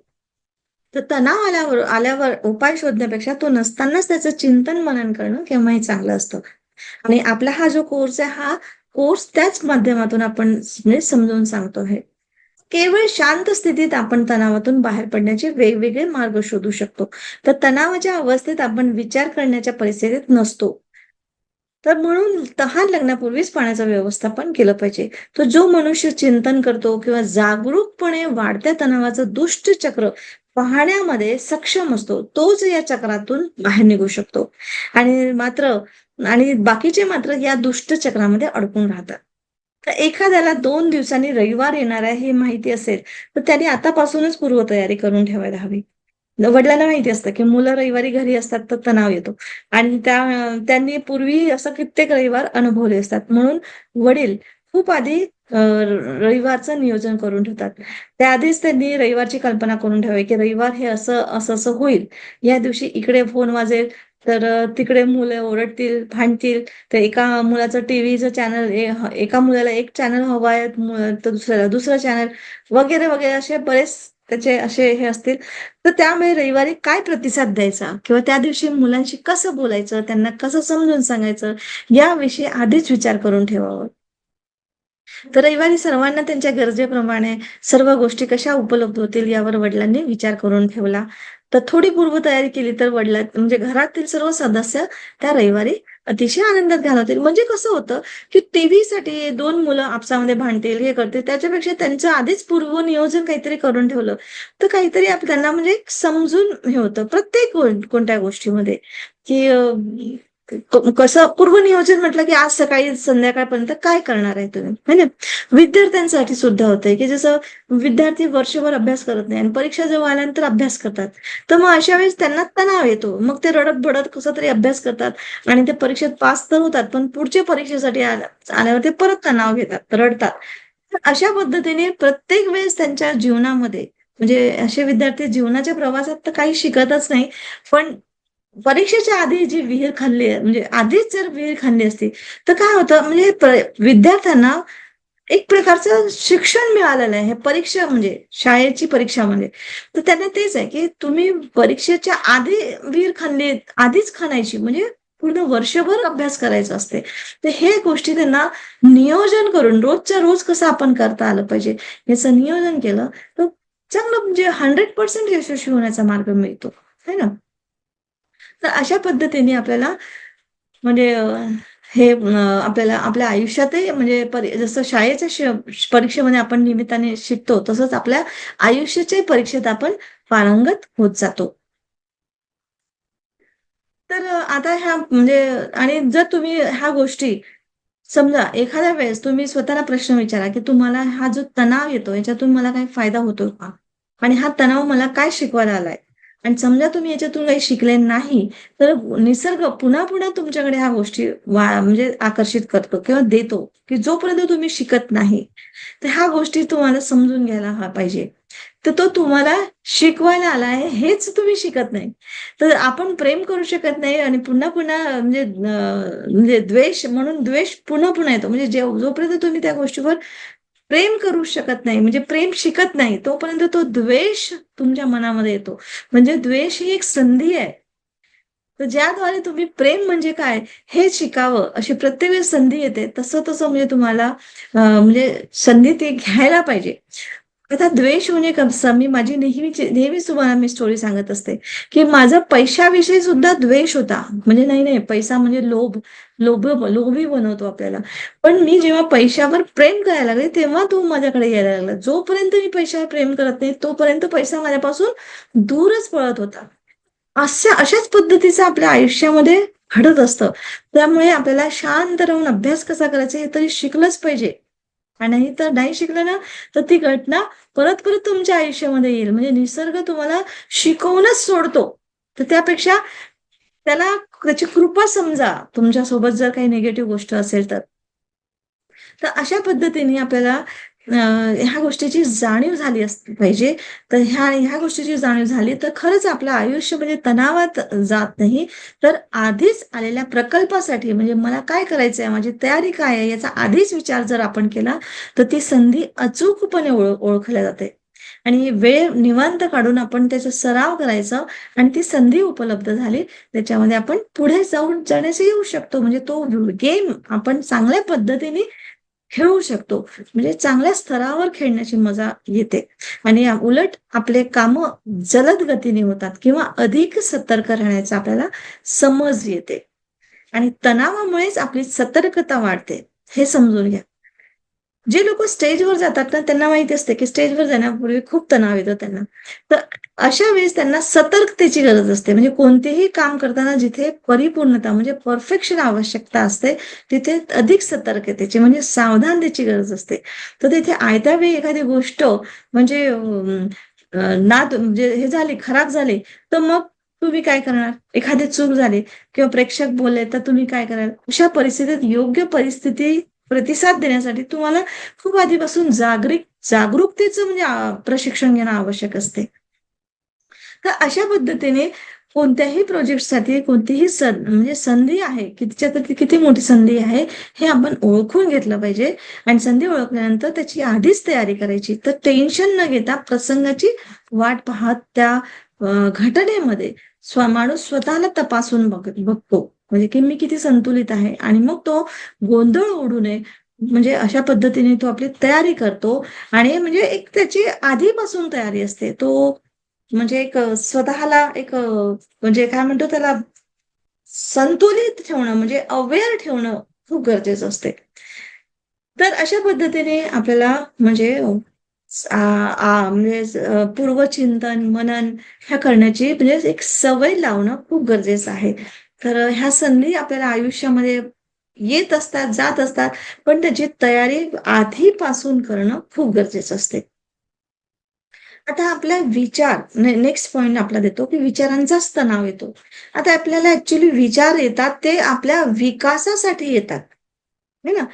प्रत्येक घटनेकडे जर तुम्ही एक संधी म्हणून पाहायला शिकाल ना, तर तेव्हाच तुम्ही तणावाकडे योग्य पद्धतीने बघू शकाल. म्हणजे प्रत्येक तुमच्या आयुष्यामध्ये घटना येतात, ती एक संधी म्हणून येते. तर जसं कोणते की जसं आज माणूस उद्योगधंदा आहे किंवा नोकरी आहे, चांगले संबंध टिकवणं आहे, चांगले आरोग्य आहे, वैवाहिक जीवन, मुलांचं संगोपन, ह्या सगळ्या गोष्टीसाठी म्हणजे ताणतणाव असतो. प्रत्येक व्यक्ती म्हणजे ताणतणावाने ग्रस्त झालेला असतो म्हणजे याच्यामध्ये. पण ह्या सर्व बाह्य कारणाशिवाय एक आंतरिक कारण सुद्धा आहे. ज्याचा तणाव घेऊन जर आपण पूर्ण मनुष्य आपलं जीवन पूर्णपणे म्हणजे असं तणाव घेत राहिलं तर म्हणजे कसं एक जीवन निरर्थक बनवत जातो. पण ॲक्चुअली अशा स्थितीमध्ये सर्व जगाचं सुख त्याच्या पायाशी लोळून घेत असेल, तरी सुद्धा तो सुखी आणि आनंदी होत नाही. कारण याचं अंतर्गत कारणाचं नाव काय आहे? तर वैचारिक तणाव किंवा मानसिक तणाव असतो. आता असं करा, की जसं म्हणजे खूप मोठा हा मैदानामध्ये खूप मोठा तुरुंग बांधलेला आहे समजा एक.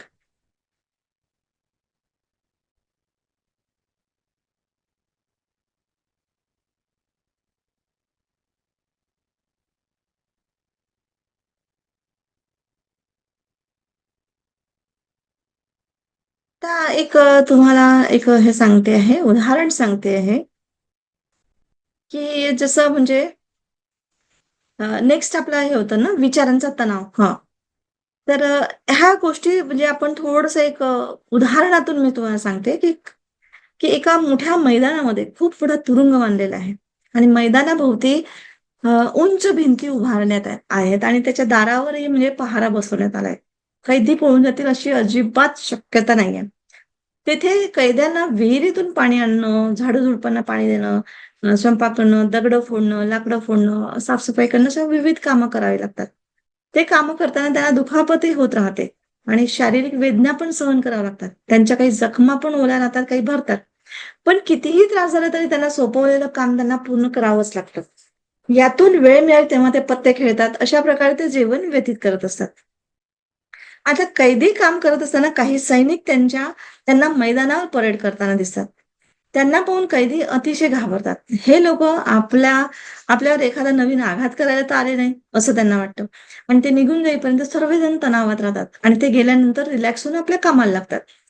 ज्या सैनिकांना ते इतकं घाबरतात किंवा इतकं शत्रू मानतात, ते खरं तर सैनिकाच्या वेशात डॉक्टर असतात. म्हणजे वास्तवात ते कैद्यांच्या जखमेवर औषधं लावण्यासाठी आलेले असतात. पण त्यांचे कठोर हावभाव बघून कैदी भीतीने ओरडू लागतात आणि तिथून शिपाई ते निघून जातात. आता याच्यामध्ये काय दर्शवतं हे समजून घेऊया. यातील कैदी म्हणजे माणसाचं प्रतीक आहे आणि तुरुंग म्हणजे हे मायेचं प्रतीक आहे. यात अडकलेला माणूस असं जीवन जगत आहे. सैनिकाची परेड म्हणजे हे विचारांचं प्रतीक आहे. ते हवे तेव्हा येतात आणि मनुष्याला त्रास देतात. आजवर त्यांच्या आयुष्यात आलेले नकारात्मक विचार जसं मान टोपणे, परीक्षेत अपयश, बॉसची वाईट वागणूक, नात्यातील कटुता इत्यादी गोष्टी. त्यावेळी त्याला सतावत असतात. खरं तर चांगले आणि सकारात्मक विचारही येतात. पण मनुष्य ते ओळखू शकत नाही आणि तो त्यांच्याशी शत्रूप्रमाणे वागतो. त्यांच्यापासून दूर पळतो. करमणुकीत वेळ रमून तो काही काळ शत्रूसमान वाटणाऱ्या विचारातून बाहेर पडतो. अशा प्रकारे त्याला त्या विचारांपासून सुटका तर मिळते, पण मुक्ती नाही. तर तुमच्याही बाबतीत असंच काही घडतंय का? की तुरुंगातून सुटका होण्यासाठी विचारांच्या विषयात येणाऱ्या डॉक्टरांचा म्हणजे चांगले सकारात्मक विचारांचा लाभ घ्यायला हवा आणि त्याच्यासाठी आधी विचारांची अचूक ओळख होणं आवश्यक आहे. आपले विचार कशासाठी निर्देशित करतात, त्याच्यामागे काय दडलेलं आहे ह्याच्याने आपण समजून घेतलं पाहिजे. आता एक उदाहरण अजून याच्यावरही समजून घ्या, की एकदा रस्त्यावर गर्दी जमलेली असते. त्याच गर्दीत एका चित्रपटाचं शूटिंग सुरू असतं. तितक्यात एक माणूस पुढे येतो आणि लोकांना बाजू करतो. क्षणभर तुम्हाला काही कळतच नाही आणि तुम्ही त्या माणसाला मागे ढकलता. ज्या नायकाला म्हणजे ज्या हिरोला पाहण्यासाठी प्रचंड गर्दी जमली असते. खरं तर तोच हिरो सर्वांना दिसावा म्हणून गर्दी हटवायला आला होता. पण तुम्हाला ती गोष्ट माहीत नसल्यामुळे तुम्ही त्यालाच मागे ढकलून देता. अशाच पद्धतीने आपण देखील आपल्या विचारांसोबत काम करत असतो. जेव्हा कोणतेही काम करायचं असतं, त्यावेळी अनेक नकारात्मक किंवा सकारात्मक विचार मनात येतात. सतत गर्दी करतात. त्यामुळे टेन्शन येतं. तुम्ही नाराज होता, रागवता. मात्र प्रत्यक्षात त्या विचारांमध्ये उपाय आणि नवीन कल्पना दडलेल्या असतात, ज्या तुम्हाला विकासाकडे नेऊ इच्छितात. पण समज नसल्यामुळे तुम्ही तणावग्रस्त होता आणि उपायाकडे लक्ष न देताच दुःखी होता. म्हणून जेव्हा तणाव येतो, तेव्हा स्वतःला सांगा, की तणावांच्या विचारांमागे काही कल्पना दडलेल्या आहेत. मी शांत राहिलो तर त्या प्रगट होतील. त्यावर उपाय सापडेल आणि ही गहन गोष्ट संपूर्ण समजून घेतली, तर कित्येक घटनेमध्ये जेव्हा तणाव निर्माण होतो ना, तेव्हा त्याला विकासाची संधी समजून त्याचा फायदा घेण्यास सुरुवात करा. तर हा तणाव का आला आहे? या विचाराला तुम्ही जेव्हा प्रतिकार करता, तेव्हा तो उपाय मध्येच थांबतो आणि तुमच्यापर्यंत पोहोचतच नाही. आतापर्यंत ही बाब समजून घ्या, की समोरून जे काही येत आहे, तो उपायच आहे. त्याचं मनापासून स्वागत करा. मध्येच जे तणावपूर्वक विचार येतील, त्यांना तुम्ही खूप शांतपणे, अनासक्तपणे होऊन पाहाल. जणू त्यांच्याशी काही संबंधच नाही, अशा पद्धतीने त्यांना जाऊ द्या. कोणतंही काम केलं तर आपल्याला पहिल्यांदा काय येतं, निगेटिव्ह थॉट्स येतात. निगेटिव्ह विचार, "अरे यार!" आणि मग त्याच्याने तणाव येतो, की "नाही ना, मी नाही करू शकत.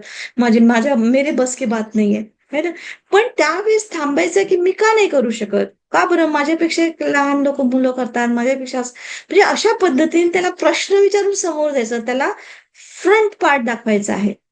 तर विचारांच्या वेशात कोण आहे हे माणसाने ओळखलं पाहिजे, तर तणाव नक्कीच संपतो. कारण समस्या आणि विकास हातात हात घालून येत असतात. जेव्हा तुमच्या समोर समस्या आल्या, तेव्हाच तुमचा विकास होतो.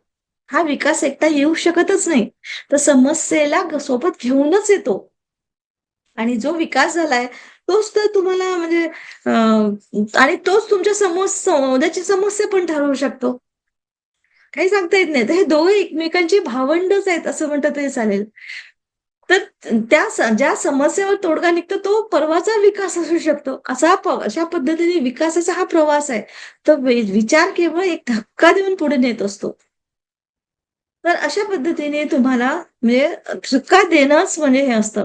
तर तुम्हाला समजून जा, की जशा तुम्हाला तुमच्या शरीरातील काही रसायन म्हणजे केमिकल्स असतात, त्याचं संतुलन बिघडतं. तर तुमच्या शरीरावर काही लक्षणं दिसून येतात. तर तुम्हाला भीती वाटते. म्हणजे हा काय त्रास आहे असं तुम्हाला वाटेल. पण वेळेवर त्याची तपासणी केल्याने एका मोठ्या आजारापासून वाचण्याचे लक्षात येईल. म्हणजे हे लक्षणं म्हणजे धक्क्यासारखी असतात. म्हणजे जसं तणाव येतो, तर एक केमिकल रिलीज होतो. त्या केमिकल रिलीज होण्यासाठी म्हणजे काय होतं तुम्हाला ते एक फोर्स तयार होतो तुमच्या लाईफमध्ये. पण तुम्ही तुमच्या शरीराला जर तो फोर्स दिला नाही, तर मग तुम्ही तिथेच थांबता आणि ते मग रोगाच्या रूपामध्ये सगळं बाहेर पडतं. तर अशा पद्धतीचं आहे. नेक्स्ट अजून आपण शिकूयात. तर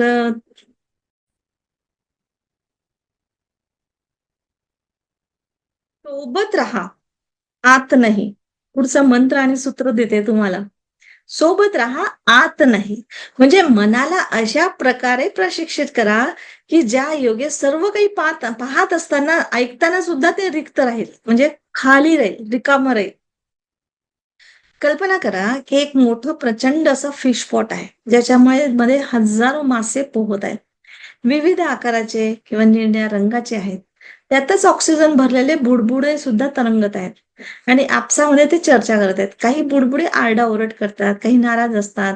ओरडणाऱ्या बुडबुड्यांमध्ये आत पाणी नसून उडणारे मासे म्हणजे फ्लाइंग फिशेस आहेत. काहींच्या आतमध्ये 10 तर काहींच्या आतमध्ये 20 तर काहींच्या आतमध्ये 40 असे त्याच्यापेक्षा अधिक असे पण मासे असू शकतात. तर ही बुडबुडे ओरडत होते कारण त्यांच्या आतमध्ये असलेल्या माशांना ते स्वतःपासून दूर करू शकत नव्हते. मात्र काही बुडबुडे शांत, सरळ वागणारे होते. आत फक्त वर्तमान रूपी एखादाच मासा असतो. हे मासे मानवी जीवनात घडणाऱ्या घटनांचे प्रत प्रतीक आहे आणि बुडबुडे म्हणजे स्वतः माणूस आहे. तर बुडबुड्यांमधील अनेक मासे आणि त्यांचे किंचाळणे किंवा आरडाओरड करणे म्हणजे एखाद्या व्यक्तीला तणाव देणारे प्रसंग आणि त्याच्या मनात आणि अंतर्मनात खोलवर कोरल्या जाणाऱ्या घटना. तर तसं पाहिलं तर मानवी जीवनात रोज घटना घडत असतात. तो दररोज अनेक लोकांना भेटतो. त्यांची छाप त्यांच्यावर पडत असते. त्याला काही काही घटना आवडतात, तर काही नाही आवडत. या सर्वांच्या सावल्या तर त्याच्या मनात कैद होऊन त्याला त्रासदायक ठरतात. याचप्रमाणे काही शांत बुडबुडे देखील आहेत. म्हणजे असे लोक की जे तणावमुक्त जीवन जगत आहेत. त्यांच्या आयुष्यात मासे नाही म्हणजे घटना घडतच नाही असं नको. त्यांच्या आयुष्यातही घटना घडतात. पण ते त्या घटनेबरोबर एकरूप होत नाही. त्यांना आपल्यावर वर्चस्व गाजवू देत नाही. म्हणजे घटना घडली, विचार आले, परंतु काही वेळातच ते नष्टही झाले. अर्थात विषय समाप्त. म्हणजे ते घटना आणि समस्येसोबत जास्त वेळ चिटकून राहत नाहीत. विचारांपासून स्वतःला अलिप्त कसं करायचं आणि हे त्यांना योग्य प्रकारे माहिती असते. तर तुम्ही कदाचित विचार करत असाल, की नकारात्मक घटना किंवा लोकांना आपल्यावर वर्चस्व गाजवू न देणं शक्य तरी आहे का? सासू सुनेसोबत राहते, पण सुनेला आपलं मानत नाही, हे कसं काय शक्य आहे? सून सुद्धा तर सासूसोबत राहते, पण सासूला आपुलकी दाखवत नाही. बॉस कर्मचाऱ्यासोबत राहतो, परंतु त्याला आपला सहकारी समजत नाही. कर्मचारी बॉस सोबत राहतो, पण कधी बॉसला आदर देत नाही. आता तसं पाहिलं तर माणूस लहानपणापासून अनेक गोष्टी मनात साठवून ठेवतो. तो आपल्या आयुष्यात सतत विचाररूपी माशांची संख्या वाढवत राहतो. पण हे ज्याच्या लक्षात येत नाही, म्हणजे पण हे त्याच्या लक्षात येत नाही. लहानपणापासून आजपर्यंतच्या घटना म्हणजे शेजारी, नातेवाईक इत्यादींच्या अनावश्यक काळजी आणि या सर्व गोष्टी तो मनात ठेवून साठवत असतो. मात्र या गोष्टी केवळ दुःखद असतात. हे सगळं दुःख, वेदना, त्रासदायक विचार जमा करून त्याला काय मिळतंय? म्हणजे तुम्हाला तणाव, दुःख, वेदना यातून मुक्ती मिळवायची असेल, तर हे मासे म्हणजेच घटना आणि लोक यांना तुमच्या आत येण्यापासून रोखायला हवं. तर यासाठी तुम्हाला एक सूत्र आणि मंत्र समजून घ्यायचा आहे. तर सूत्र म्हणजे काय? सूत्र हा आहे, की तुम्हाला लोकांसोबत राहायचं आहे. तुम्हाला लोकांसोबत राहायचं आहे, परंतु त्यांना आत म्हणजे मनात ठेवायचं नाही. तुम्हाला लोकांसोबत राहायचंय, परंतु तुम्हाला त्यांना मनात ठेवायचं नाहीये. आणि मंत्र आहे, आपण सोबत आहोत, पण आत नाही. आपण सोबत आहोत, पण आत नाही. आता हे सूत्र आणि मंत्र कसं वापरायचं हे आपण समजून घेऊया. खरं तर आपला मेंदू आणि अंतर्मनात घटनांचा प्रवेश होण्यासाठी आपले 2 डोळे, 2 कान महामार्गाचं काम करत असतात. दिवसभर आपली ही इंद्रिय काही ना काहीतरी पाहत राहतात, ऐकत राहतात, लाईक, डिसलाईक करत राहतात आणि हळू मासे आतमध्ये जमा होत राहतात. एक कल्पना करून पहा, की समजा तुम्ही सकाळी घरातून बाहेर फिरण्यासाठी बाहेर पडता. वाटेत तुम्हाला एक माणूस दिसतो. तो तुम्हाला खूप आवडतो आणि तुमच्या घरी पोहोचतो.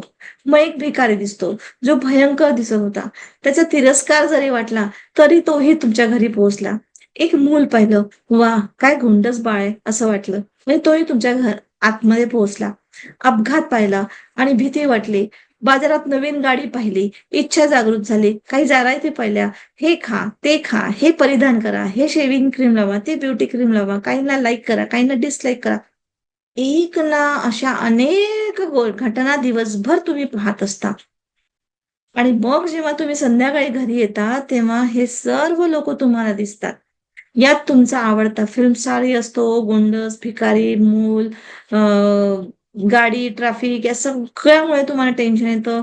तुम्ही विचार करता, "अरे जरा थांब, मला विश्रांती हवी. अरे यांना कोणी आमंत्रित केलं? ते इथे कसे काय आले?" तुमच्या डोळ्यांच्या, कानांच्या राजमार्गाने आणि आवडी-नावडीतून आता वर पोहोचू लागले. आता काय करणार तुम्ही? तुम्ही त्याला एक-एक करून बाहेर काढाल, की एकत्रच?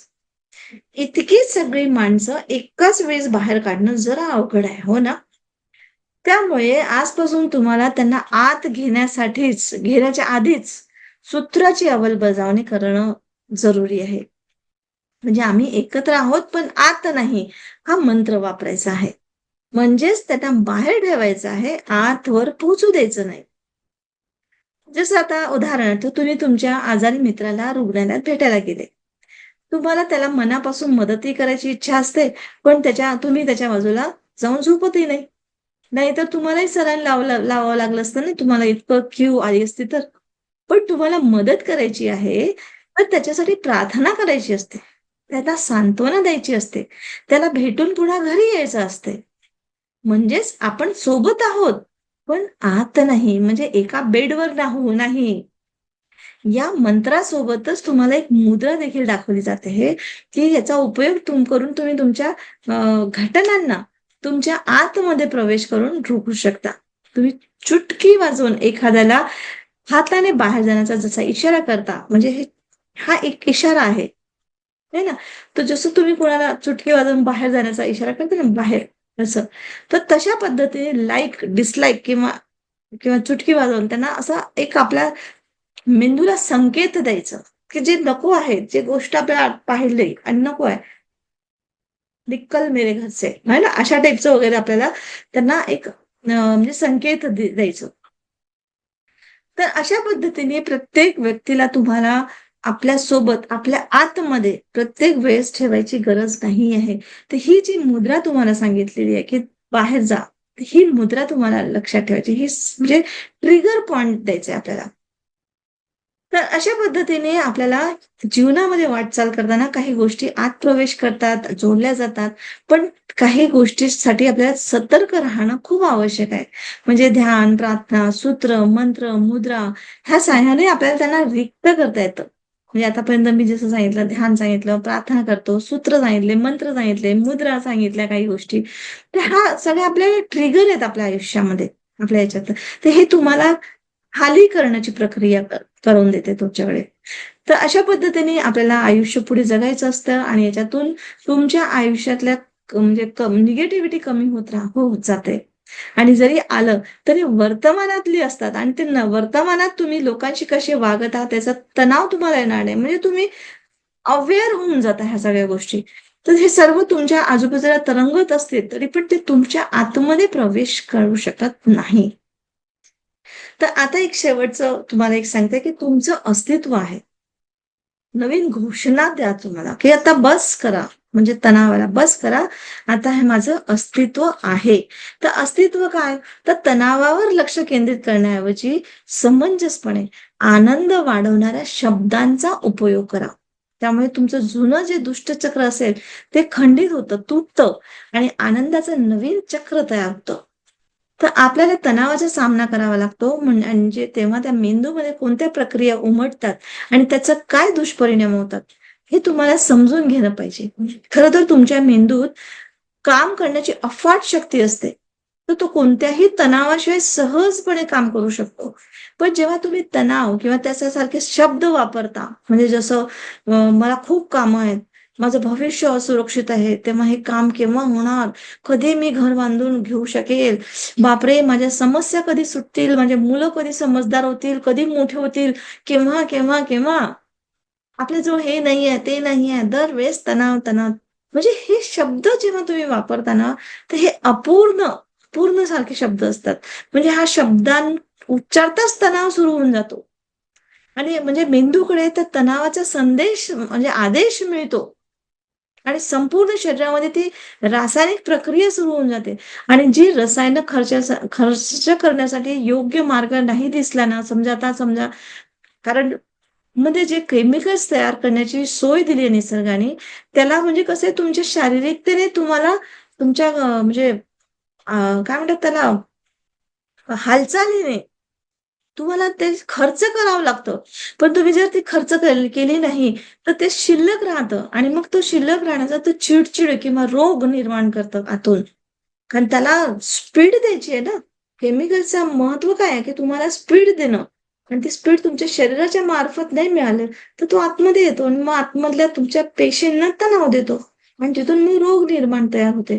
तर तणाव हा एखाद्या पुरता मर्यादित राहिला असता तर ही चिंतेची बाब नाहीये. पण तो हा आजार स्वतःकडून दुसऱ्याकडून तिसऱ्याकडे असं हे दुष्टचक्र फिरवत असतो आपण. म्हणजे मला तणाव झाला, माझा तणाव माझ्या मुलांना देतो. मुलं आपल्या दुसऱ्याला देतात. म्हणजे पहा किती एक गोष्ट आहे. तर हे एक म्हणजे कसं हे दुष्टचक्र आपण एकमेकांना देतो, तर म्हणजे म्हणजे एक व्यक्ती नकळत आपला तणाव दुसऱ्याला देतो. जसं आता तिच्या वाटेत एखादा दगड आला, एखाद्या व्यक्तीच्या वाटेत दगड आला आणि त्याने त्या दगडाला दुखापत झाली, तर तो दगड उचलतो.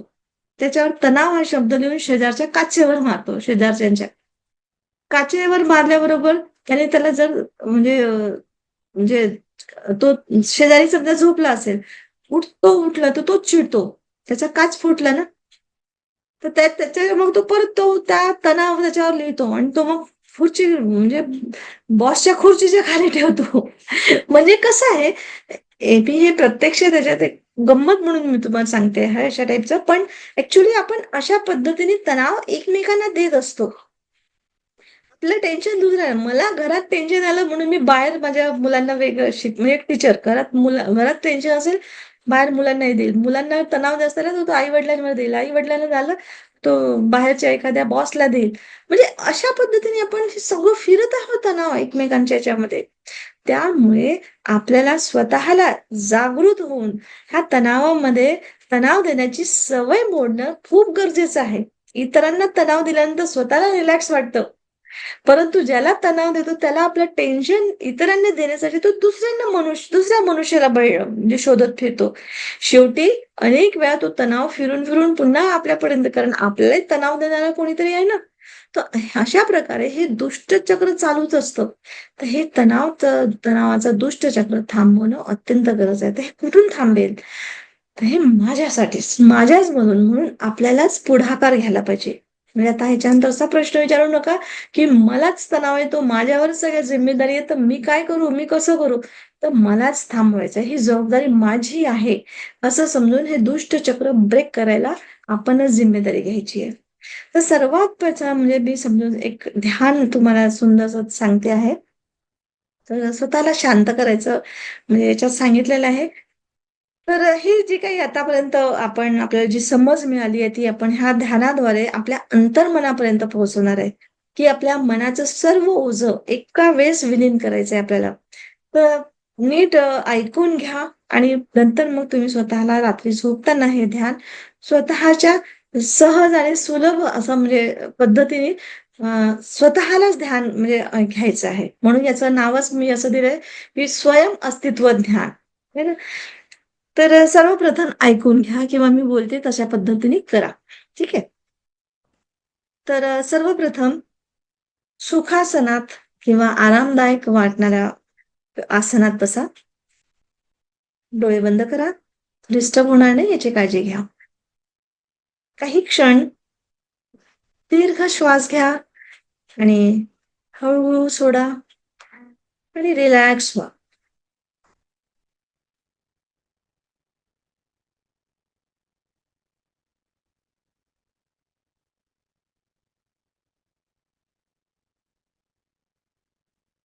आता आपल्या डोक्यावर प्रेमाने हात ठेवून स्वतःला त्याला सांगा, की तू माझा मित्र आहेस. त्याला तशी जाणीव होऊ द्या. तू म्हणजे हा शब्द कोणासाठी बोलत आहात? तर आपण जसं इतरांशी बोलताना जेव्हा तू शब्द वापरतो, त्याचप्रमाणे आपण आपल्या शरीराला तू म्हणत आहोत. म्हणजे शरीर हा तुमचा मित्र आहे.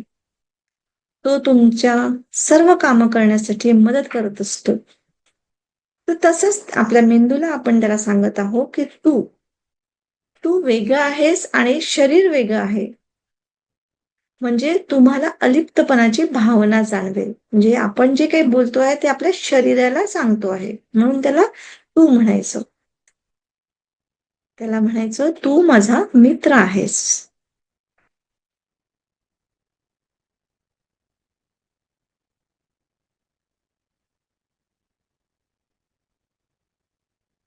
तर आपल्या स्मरणशक्तीमध्ये जो काही तणाव आहे,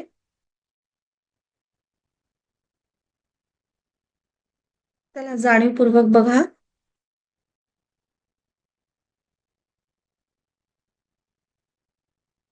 आणि त्याला आपल्या मेंदूवर हात ठेवून त्याला सहजतेने म्हणा, की तुला कोणतीच घाई-गडबड नाही. तुला कोणत्याच तणावाची गरज नाही. म्हणजे आपल्या मेंदूला जो काही तणाव आहे तो आपला आजार उत्पन्न करतोय.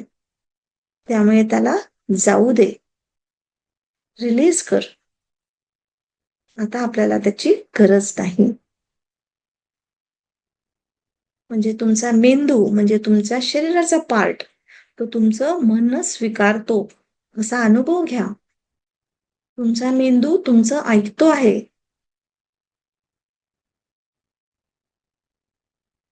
तणावाला रिलीज करायचं आहे.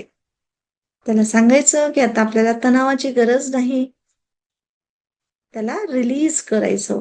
रिलीज कर, रिलीज कर.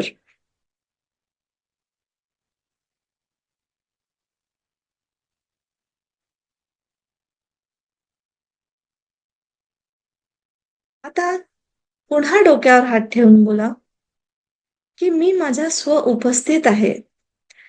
मी माझा स्व उपस्थित आहे. स्व म्हणजे मी माझा, मी नाही तर माझ्यातला मी. मी स्व उपस्थित आहे, अस्तित्वात आहे.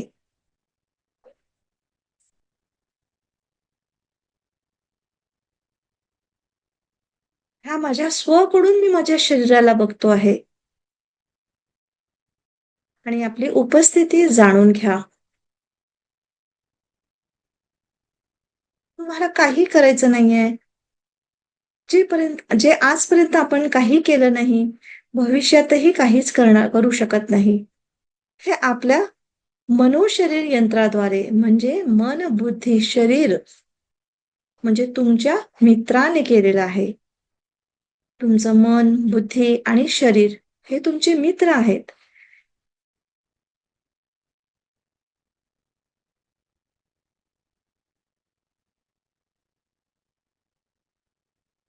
आणि हे तुम्हाला जेव्हा समजतं आहे, अनुभूती घेतो आहे, तेव्हा तुम्हाला आतून आराम जाणवतो आहे. मी माझ्या स्व-अस्तित्वात आहे. स्व-अस्तित्वात आहे असं म्हटल्याबरोबर मेंदू आता या क्षणी पूर्णपणे शांत होतो. कारण याला कृती करायची टेन्शन येत नाही. आणि हे सर्व शिथिलतेने, शांततेने तुम्ही हे सर्व कार्य होताना पहा. कारण तुम्ही शरीर नाही. तुम्ही करता नाही. तुम्ही मुक्त आहात. तुम्ही तुमच्या स्वला मुक्तीची जाणीव होऊ द्या.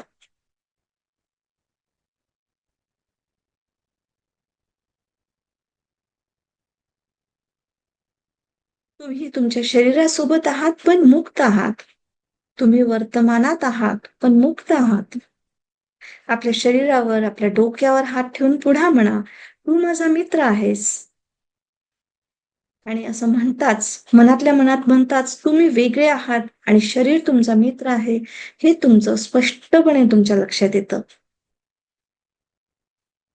आपल्या या मित्राला प्रेम द्या आणि शरीरावरून हात फिरवताना म्हणा, "तू मला आवडतोस. मी तुझ्यावर प्रेम करतो. मी तुझा आदर करतो. तुझ्यामुळे मला स्वतःला अनुभवण्याची संधी मिळत आहे. मला माझ्या अस्तित्वाची जाणीव होत आहे." आणि अशा प्रकारे मनापासून आपल्या शरीराला धन्यवाद देत हात खाली आणा.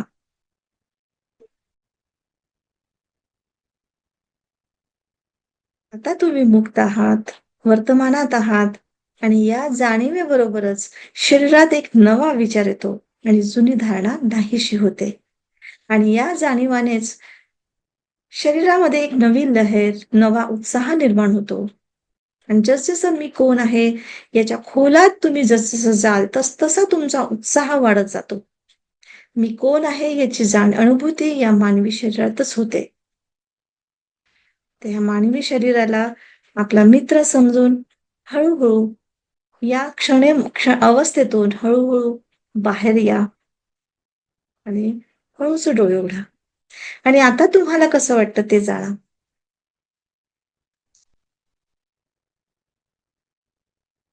तर आता या ध्यानामध्ये तुम्ही डोक्यावर हात ठेवून देहाला, आपल्या शरीराला मित्र आहेस असं म्हणता. तेव्हा ते तुमचं शरीर नाही हे घोषित करतात. म्हणजे तुम्ही शरीर नाहीये, तुमचं शरीर आहे. तुम्ही शरीर नाहीये. आणि हे उच्चारणं खूप महत्वाचं आहे. आणि ह्याच्यामुळे तुमच्या आतमध्ये बदल घडतात. आणि आपल्याला या गोष्टी तेव्हा माहीत नसतात, तेव्हा अशी वाक्य म्हणणं आपण सोडून देतो, की आता योग्य समज मिळालाच मेंदूमधील आपले जे रासायनिक बदल असतात ते जुन्या पद्धतीने नाहीत, आता नव्या पद्धतीने सुरू होतात. आणि तो आपल्या जीवनाचा एक अविभाज्य घटक ठरतो. तर अशा पद्धतीने आपल्याला एखाद्या म्हणजे मीच आता म्हणजे जसं आपण आपल्या शरीर समजून स्वतःला म्हणतो, की मी संकटात आहे, मी दुःखी आहे, मला वेदना होत आहे. पण तेव्हा माहीत नसतं आपल्याला, की आपल्याला या गोष्टीचा प्रभाव आपल्या इतक्या खोलवर आपल्या आयुष्यामध्ये पडतो, की त्याच्यामुळे आपलं आयुष्य तसं घडून जातं. तर आता मात्र आपल्याला ते बदलवायचंय. आपल्याला स्व-अस्तित्व शोधून काढायचंय. पण तिथे उपस्थित आहोत, म्हणजे ह्या शरीराच्या माध्यमातून ह्या सगळ्या घटना बघत आहोत किंवा अनुभवतो आहे. ह्या गोष्टी समजून घ्यायच्या आहे. आणि हे जेव्हा आपण बघितलं ना, तर तेव्हा तिथेच आपलं म्हणजे आयुष्य आपण बाहेर बदलवू शकतो. एकदम बदलतं आणि आपण खाली होऊन जातो. म्हणजे ह्या तणावासाठी जराही वेळ राहत नाही. तर चला आजपासून समजून घेऊया, शिकून घेऊया, आपल्या आतमध्ये अंतर्मनी डोकवूया. आणि तणावासाठी जराही वेळ ठेवायचा नाहीये. तर थँक तर इथे आपला कोर्स संपलेला आहे आणि इथपर्यंत तुम्ही आले आणि आपलं अभ्यास केला याबद्दल मी सर्वांना सर्वांचं खूप खूप मनापासून आभारी आहे आणि समजून घेण्यासाठी जरा ही गोष्ट किंवा काही-काही वेळेस मी काही भाषा किंवा काही समज, उदाहरण दिले, तर होऊ शकतं तुम्हाला कठीण वाटू शकतं. परत-परत ऐका. पण हे एकदा जर तुम्हाला समजलं ना, खूप डीपमध्ये तुमचं आयुष्य नक्की जाईल आणि तणाव त्याला लेट गो करायला तुम्ही शिकाल. तर लेट गो करण्यासाठीच तणाव असतो. तर तणाव चांगला आहे. तणावाचं स्वागत करा. पण त्याला किती फोर्सपणे म्हणजे त्याला लगेच निकाल बोलता आलं पाहिजे. तर आपल्याला त्याच्यावर ताबा ठेवायचा आहे. तणावाच्या ताबामध्ये पण राहायचं नाहीये. Thank you. Very much.